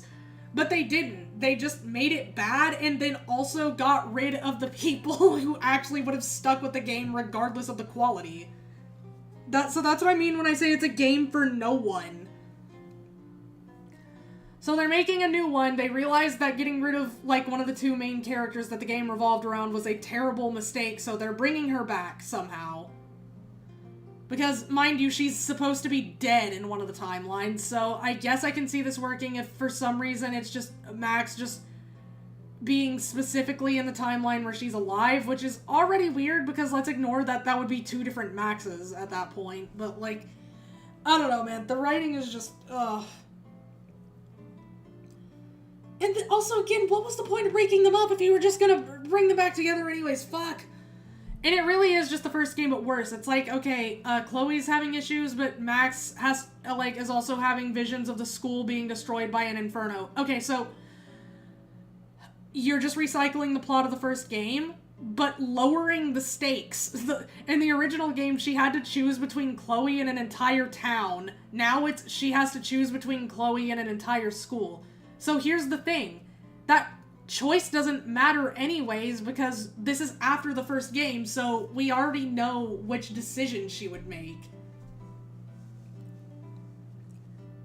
And assuming this is just the Chloe Lives timeline that we're playing through, because I guess, or I don't know what they're doing. Maybe they're just gonna be like, they're gonna bullshit away for it to somehow happen in both, which is not how time works, to my knowledge. Or they're just gonna, like, have different sequels taking place in different timelines, which is also kind of stupid, but, I mean, I guess it makes sense, but... it's just, why? You should have just let it end! But no, like, if it's taking place in the one where Chloe's alive, then, I mean, shit, Max has already sacrificed an entire town for her, so why would she care about this one school? Make it make sense. But again, there's also, like I said, a rumor that it somehow takes place in both timelines, which, again, is not how time works! That's not how time works! To my knowledge. I say to my knowledge because, shit, I don't know. Maybe it does work like that. Nobody knows. That it's time. It's kind of a bit of an abstract thing to try to wrap your head around, but whatever. So, all of that was to say, because this is a franchise that I unfortunately have different opinions from game to game, and if it were just the first Life is Strange, I would be happy to put it in good or very good, but honestly, I have to put it in mid. It's not that good. As a franchise, it is okay. I wouldn't even say it's okay. It's mainly the first game carrying the rest of the games on its back, and the two most recent games just, like, shooting themselves in the foot multiple times. So, yeah. Shit, we talked about that longer than I meant to, but I think we're almost done, so. Path of Exile. I've been talking about this one recently. Y'all have definitely heard me talking about this. So I'm going to put it up here in the haven't played but want to play category, but I will put it at the top next to When They Cry because I'm actively getting ready to play it as opposed to the rest of these where it's like I want to play them. These two I am actively making preparations to play. The Escapists. I don't know which one... I don't think I know what this is. I have a guess, but I'm probably wrong. It's like those 4 different games that you have to escape different things. Like, I think the first one, you're like a werewolf, or you're trying to... That's Don't Escape. Never mind. I don't know what this is. Lost Planet, I don't know. Ace, don't know. Sniper, Ghost Warrior, don't know. War of the War! Frostpunk. I know what this is. I can't say I'm too interested in it, though, unfortunately. It's one of the few management sims that I actually do kind of have a little bit of interest in, but it's a management sim nonetheless, so I can't really say I'm too, into it. Idolmaster. I have not played Idolmaster, but I am very much aware of Idolmaster. Kingsfield. I like Kingsfield. It's okay. I'll put it in good. It's the granddaddy of Dark Souls. So, everybody knows this. There we go. I'll put it next to Armored Core. I kind of want to play some of the original Kingsfield games, but I like Kingsfield likes, like Lunacid. Oh, my throat! Nekopara. I have not played Nekopara. I don't... I'll just put it down here. I'm aware of it. I've seen gameplay of it. I just won't play it. Suikoden, no. Summon Knight, no. Cotton, no. Croc, I've seen gameplay of, no. It's basically just Tomb Raider, but if we made Tomb Raider PlayStation mascot guy.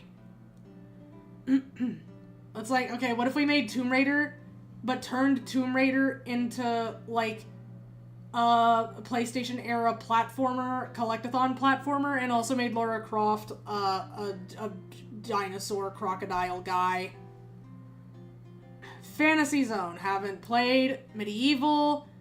I feel like a lot of people know Medieval but haven't played it, and I'm kind of in the same camp. It's that, like, skeleton guy. It's alright. Crackdown, haven't played. Cultures, haven't played. Cut the Rope, I already said I don't play mobile games. Empire Earth, haven't played. Yokai Watch, I've had my eye on this one, and I kind of want to play it, but not enough right now to get into it, so we'll put it down right there. Kingsfield, did you know the PlayStation can produce mind-boggling effects? Oh yeah! Hold on. No, I can't. Ishun can produce mind-boggling effects. Yes! I love them. Look at them. The fellas! The PlayStation can produce mind-boggling effects.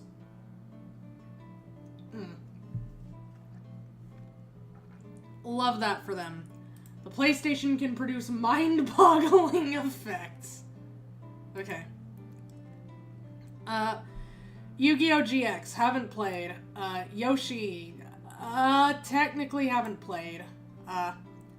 Duel Monsters, haven't played. Wizardry, haven't played. Wild Arms, no. Pathologic, no. Harvest Moon, Luigi's Mansion!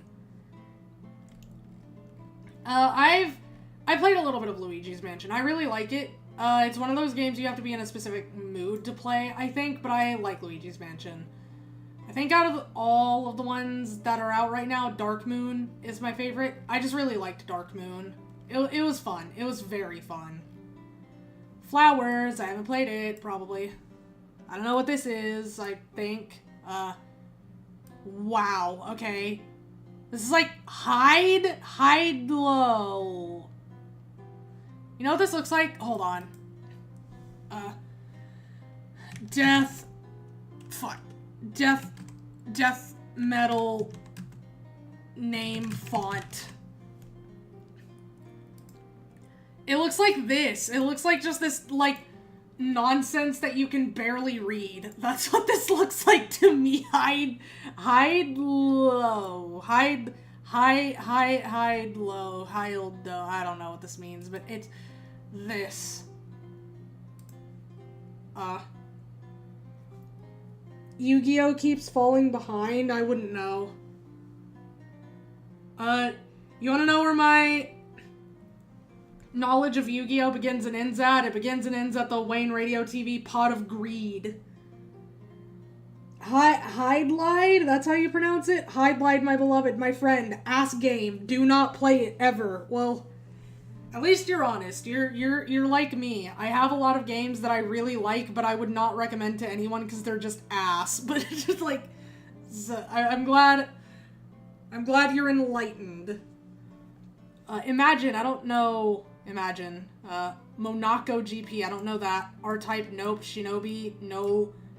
Dr. Mario, I haven't played it, but I know Dr. Mario. I have a prescription from Dr. Mario. Combat Flight Simulator, no. V-Rally, no. Mercenaries, no. Poke Park, I guess?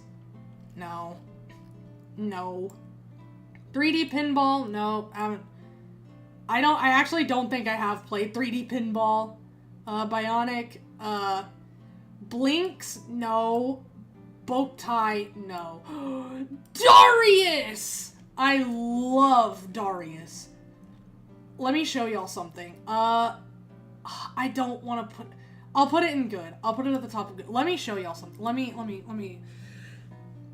show you something. The Hide-Lied series is a treat to watch and only to watch. Understandable.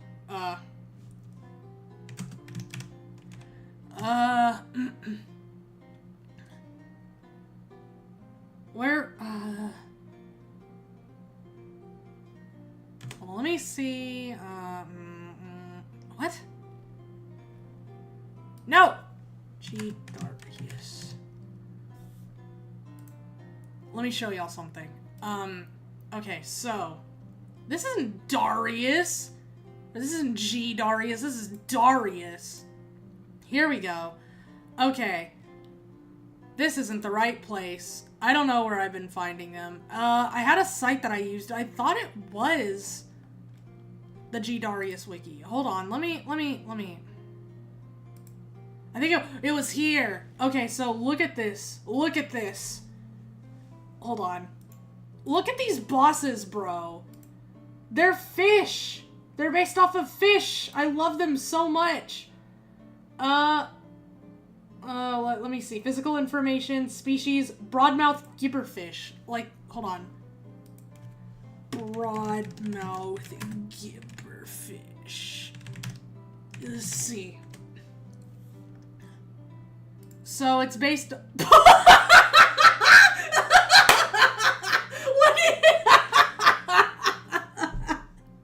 What do you mean? What do you mean, Aoni? What the hell? Okay. It's based off of this thing. Oh, Gibberkiths. Gibberkiths.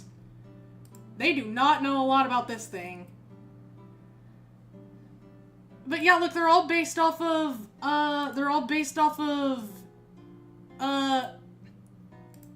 fish. Tripod sardine, I think, is like one of those walking fish thingies. See? And they have two versions of, yeah.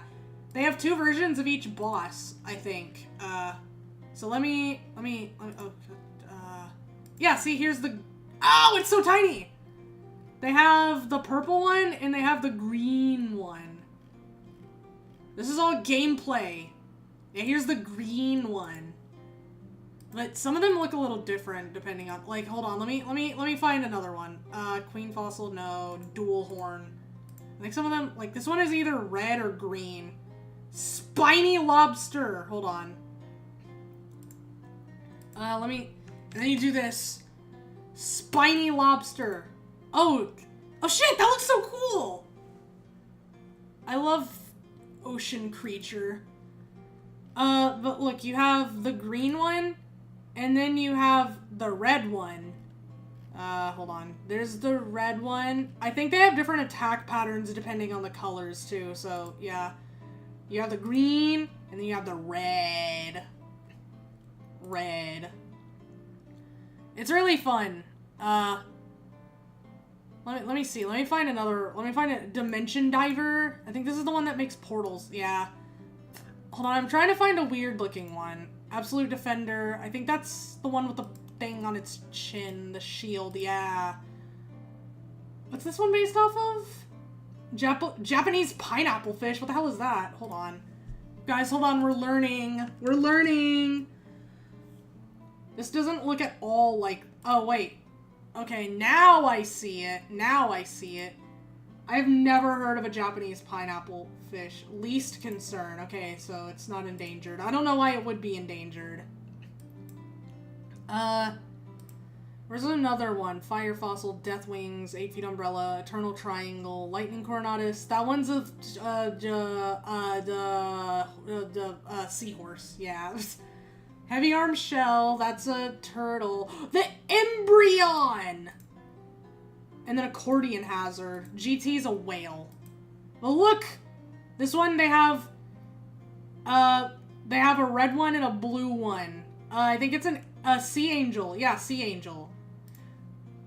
These things are tiny, and it's a good thing they are, because these things, like, their name is Sea Angel, but they're actually kind of, like, horrifying. I think they eat, like, tunicates and then live inside their hollowed out, like, bodies or something.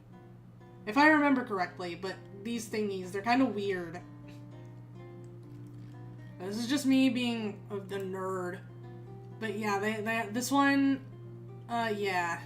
And then Accordion Hazard is this fucking thing. I don't know why it's called, Anomalocaris. Hold on. But yeah, the game is really fun, and I really love the bosses. Oh, these are extinct. These are extinct. Yeah, look at the little guy. But yeah, very fun game. I have a lot of nostalgia for it. It's one of the, I think, maybe the first games I've ever played, was G Darius specifically. But it's a whole series that I kind of want to get into, and I think all of the bosses across all of the games are, like, based off of, like, actual sea life, which is really cool. It's really interesting. It's basically a bullet hell shoot 'em up. So yeah, the Toho seeds were planted very early for me, but it's fun. I'll put it in good, because admittedly it's mostly biased, but the PlayStation can produce some mind-boggling effects. There's actually some really, like, cool scenes with, like, the bosses. The game slows down a bit. You know what? I could probably stream the game. I have the version on Steam that's like an HD re-release or whatever. I could probably play a bit of it. But yeah, it's pretty fun. There's some cool looking, like, effects. The PlayStation can produce mind-boggling effects. But it's pretty fun. Again, it's mostly bias, I'll admit that. But this is my tier list, so who cares? Dark Cloud. I don't know. I haven't played it. Def Jam. Drawn to Life. Hey, hold on. Okay, so I actually don't like Drawn to Life. Here's the thing. Drawn to Life is fun. The concept is fun. I think the second game, I watched a video essay recently about the second, I say recently, it was a few years ago. It was about the second game, and it was like, I was like, hey, I know that game. And it was like, the story is actually kind of crazy, and I watched it. And then I was like, oh, alright, I don't remember that. And then I went back and played it again recently, because this was a game I played a lot as a kid, but I could never make it past, like, the second boss, because the mechanics actually were just not good. But, I played it, and the person was definitely talking about Drawn to Life too, because none of what they were talking about happened in this one. So apparently the story got better in the second one, which is good. because the story wasn't that good in this one. The gameplay also wasn't that good. The second boss isn't what I'd call difficult, the one I got stuck on a lot as a kid. However, the mechanics you need to use to beat it are not explained to you at all. You have to basically do stuff that you have never had to do before to beat the boss. But yeah, it's fun because you get to, like, as the name implies, you get to draw a bunch of stuff that's used in the world, like platforms and weapons and, like, your character and stuff like that. And it's a fun concept. However, they don't use them ever. Like, they use them once. When you get to an area that's like, here, draw this thing you're about to use, know that you are going to use it once, maybe, and I mean maybe, use it in the rest of whatever world you're in, because it's kind of like Mario, think like the worlds, where it has like a few levels in each world, and they're all themed on different things, like there's an ice one, there's a forest one, whatever, yada yada, you know how it goes. They might use it like in other parts of that world, but it will like almost never come up again outside of that. So, it was around the second or third world that I stopped putting effort into the things I was drawing, or I stopped putting as much effort into them, because it was kind of hard to, knowing that it was only going to show up once and then never again. But, one thing I did do that showed up again, there are two things that show up again in a kind of major way, or at all, basically, and it's like this disappearing star platform that you have to make in a trident. So for me, I got to the final boss, or the final area plus the final boss, and I saw that two of the things that I have ever drawn got used again, and it was the star platform and the tridents. And so it was just really funny, because I just out of all the things I drew and came up again, Gargura's trident and the original Star Walker were the only things that made an appearance in the game after their initial debut, so to speak. So the like actual final boss was just attacking me with Gargura's trident and the original Star Walker, because that's what I drew for those two objects, so it was kind of funny. Speaking of the final boss, it's really bad. I didn't die at all during the game. I had a stockpile of like 90 or 100 lives or something. I died like maybe 5 times during the final level, and then during the final boss I died like 20 or 30. And here's the thing, only one of those was during the second phase of the final boss.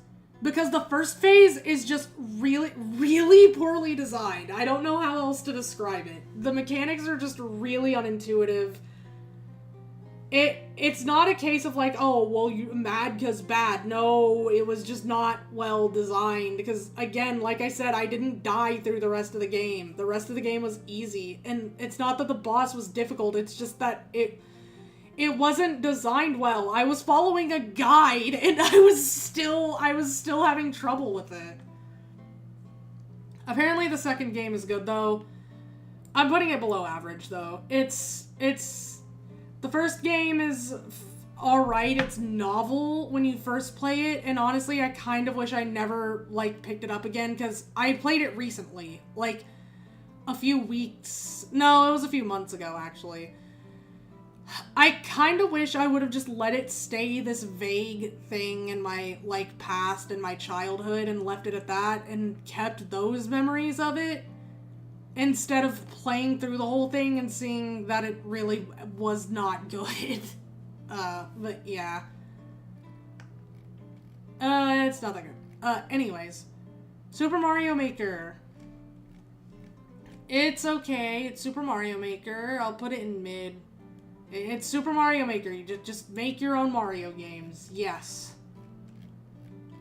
Toe Jam and Earl, I don't know what the fuck this is. Mini Golf, nope. Pikmin, I haven't personally played it. Story of Seasons, haven't personally played it. Grand Prix, haven't played it. Steins Gate, haven't played it. Ended off really strong with like 5 games I've never played. Okay, so this is the final list. We've learned that I have not played more games than I have, but that's okay. Because I'm not the kind of person to force myself to play through games that I'm just not gonna enjoy or I'm just not that interested in to begin with. Like, most of these sports games I am never going to play. I hate sports games, bro. Just, like, I don't know. It's just boring. Same with shooters. I mean, once you've played one, you've kind of played them all, in my opinion. Just play a really good one, and then you won't need to play the rest of them. So, I don't know. But yeah, that's it. I will save this, and I will put it here. Hold on. We're gonna put it here.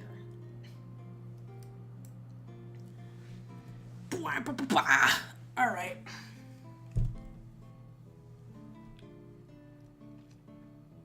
Where am I putting this? Here we go. Okay. I think... Actually, no, you know what? Hold on. I have a better place. We're just gonna do that. No. And, hold on. Downloads... renaming it. Okay.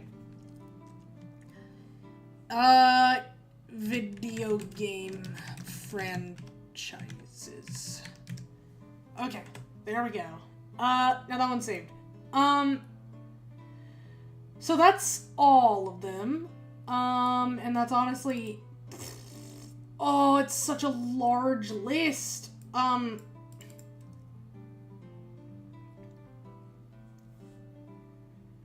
So, I think next time we do a tier list, it's gonna be something different, but I can cross this one off the list because I have a list of ones I wanted to do. So let me cross this one off. Next time we're gonna do a bunch of shorter ones because there's another one that I wanted to do there's a few actually that are gonna take a while. One of them is the anime tier list. One of them is every Fire Emblem playable character. And those are gonna take a while, but there's some shorter ones that I can do that we're probably gonna do next time. But, like, for example, the anime one is basically gonna be... It's probably just gonna be this one. And on it... Oh, there's so many. Actually, this isn't that much. I think... Now I have more stamina for these because I just did the video game franchise one. Honestly, this might be short because a lot of these I just haven't watched or I just don't care for, most likely. I have, I'm unfortunately a bit of a snob about my anime. Like, I will only watch things I'm very personally interested in. So I won't watch things just because they're, like, you know, they're easy, like, things that everyone watches, like Naruto, because I'm not interested in Naruto, so I don't watch it. I watch very niche things that specifically appeal to me, and some of them aren't niche, like Hell's Paradise. I love Hell's Paradise. I might find a different anime tier list. This one doesn't have a lot of the ones I care about, so... We're not doing shonen, because I don't care about shonen. There's like 2 or 3 shonen maximum that I like. Your turn to die, all characters! That's not anime or manga. This is game. This is video game. This is not... there. Okay. Tier list done. Yeah, I don't know. I don't know why that's there. Okay, so I don't know which one I'm gonna do then, because this one's actually gonna be kind of short now that I'm looking at it, and it's because I'm probably just gonna be doing this most of the time. Like, oh, I haven't watched it, haven't watched it, haven't watched it, haven't watched it. Get out there. I haven't watched it, so... I don't know, if I can find a longer one that has more that I've actually seen, then maybe. Actually, you know what? Let's put this into perspective. I'm going to, like, I'm not going to rank them, but I'm going to separate out the ones that I actually have watched enough of to have a genuine opinion on. Okay. We got Lucky Star. God, these are so tiny. These images are so tiny, and I have a large monitor. I should be able to see these. Trigun. I think someone called Trigun Unk Slop, and I kind of agree, and I like it. I like that term. I like Unk Slop. Wow. Oh, wow. We're learning that I don't actually watch anime. I mean, I don't. I watch some that I like.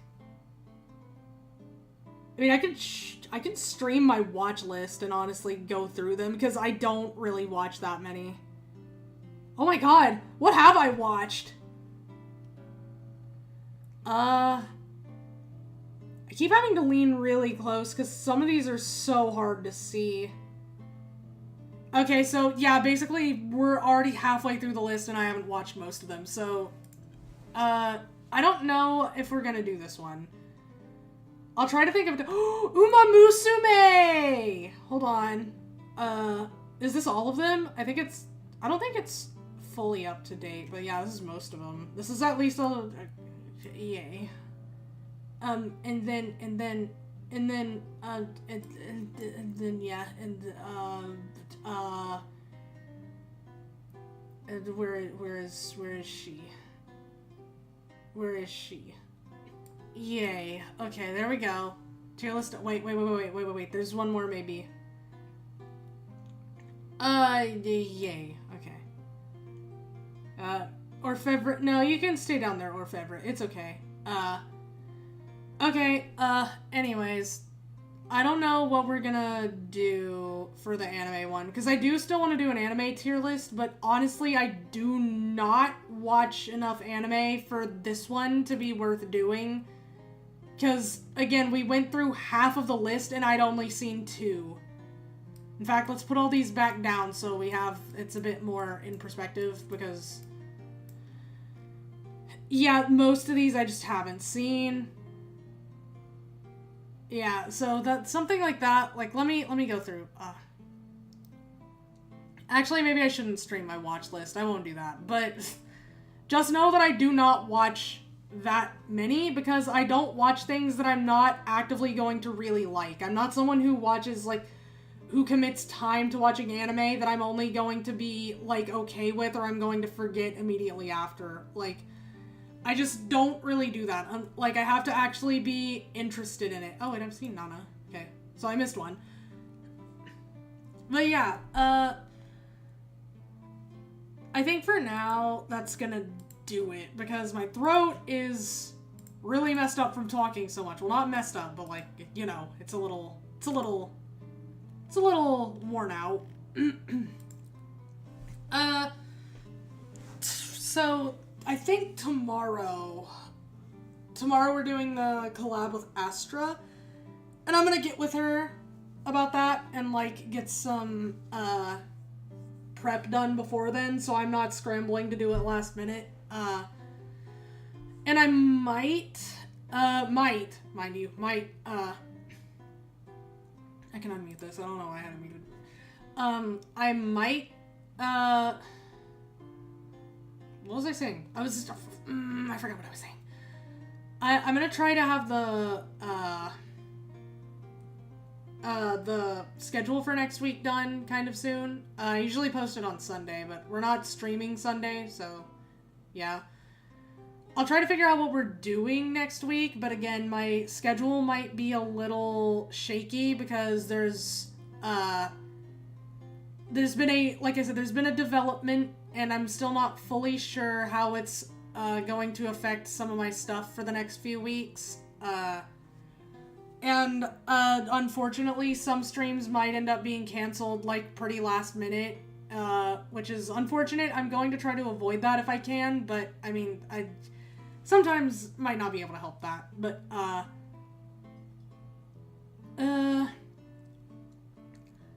I was a little worried. I managed to get into it about halfway through the stream, but I was kind of low energy coming into this stream because I I'll be fully honest, things have been a little rough, but, you know, that's how it is sometimes. You just, like I said, the clown wheels keep turning. The wheels on the clown car keep turning. But yeah, things have been a little rough. Honestly, kind of had a bit of a bad day, but it's alright. I was looking forward to streaming anyway, so. But like I said, I got into it about halfway through, which I'm really glad I did, because I was hoping I would. I didn't want to be low energy for the whole stream, because I know that's not, like, super fun to watch, but I was, like, a little too, what's the word? Mellow for the first part of it, I think, but it's alright. I'm trying to work on some other stuff right now, like, I'm trying to script some things out for some shorts I wanted to post, because I need to get better at that, and I have to practice. I'm gonna get DaVinci Resolve. I've been using CapCut for some stuff, but I think DaVinci Resolve is gonna be better for a lot of things, especially a lot of the more complex projects. So I gotta practice and get good at that too, but, I might try to be more active next week, honestly, because, again, I didn't mean to cancel, like, yesterday's stream. I didn't want to. It just kind of, like, I just kind of needed to cancel it, honestly, because I had to do some stuff, and I didn't actually sleep at all. So I needed to cancel the stream, because I would have either gone to sleep and woken up, like, too late for the stream, or I would have been exhausted. So I just chose to, like, either way, it needed to be canceled, because I didn't want to do a stream where I was just, like, dead tired. But I also didn't want to do a stream where, like, I was super late because I slept through the first half of it. Which, I mean, I did end up having to push this stream back by half an hour, but that's because I forgot to do something, and that was on me. But, I might try to be more active next week. Like, I might try to honestly stream every day if I can. If I can, I have to see how next week's schedule gets impacted, but if I can, I would like to stream more, because, I like streaming. It's very nice. I have fun while I'm doing it. And even if it's not that much, even if I'm just kind of talking about games, it's really fun. It's something that I enjoy doing, so, like I said, I'm gonna try to be more active next week. And we'll see. Like I said, I can't promise anything right now, because I usually post my schedule on Sunday, but especially now that there's some stuff I have to wait to see how it pans out. I have to wait and see how that's gonna affect the schedule, but hopefully we'll be back to having, like, a pretty undisturbed, consistent schedule, because I like to stream at least, like, 5 days a week. But, like I said, still don't know how it's gonna be affected. But, like I said, hopefully we'll get back to a point where I can do that soon. But yeah, thanks for coming to today's stream. And thanks for watching me, I guess, finish up, ranking my, the video game franchises, and look forward to tomorrow's stream, which is going to be a collab with Astra. We're going to be playing Peak. And then next week we should be playing Silent Hill F again, but like I said, I can't fully promise anything, but I intend to play Silent Hill F next week, Monday, if possible. And I am working on scripts for some shorts, so, like, I might post those sometime, like, in the rest of this week or next week. Quality's probably not gonna be that great, because I need to get better at editing, but that's what this is for. So, again, thank you for coming, thank you for watching, and thank you for talking in chat, if you talked in chat. And I still don't know if the YouTube stream is alright, because it says the chat is, disabled, but it looks fine on my end. Like, yeah, it looks like it's mostly fine on YouTube. It's just maybe the chat isn't working. I don't know. I'll have to check that out. But anyways, I will see everyone tomorrow. Thanks for watching. Like I said, tomorrow, I think it's like 7 p.m. Eastern Standard Time, if I remember correctly. Peak with Astra. But for now, that'll actually do it. So, bye-bye!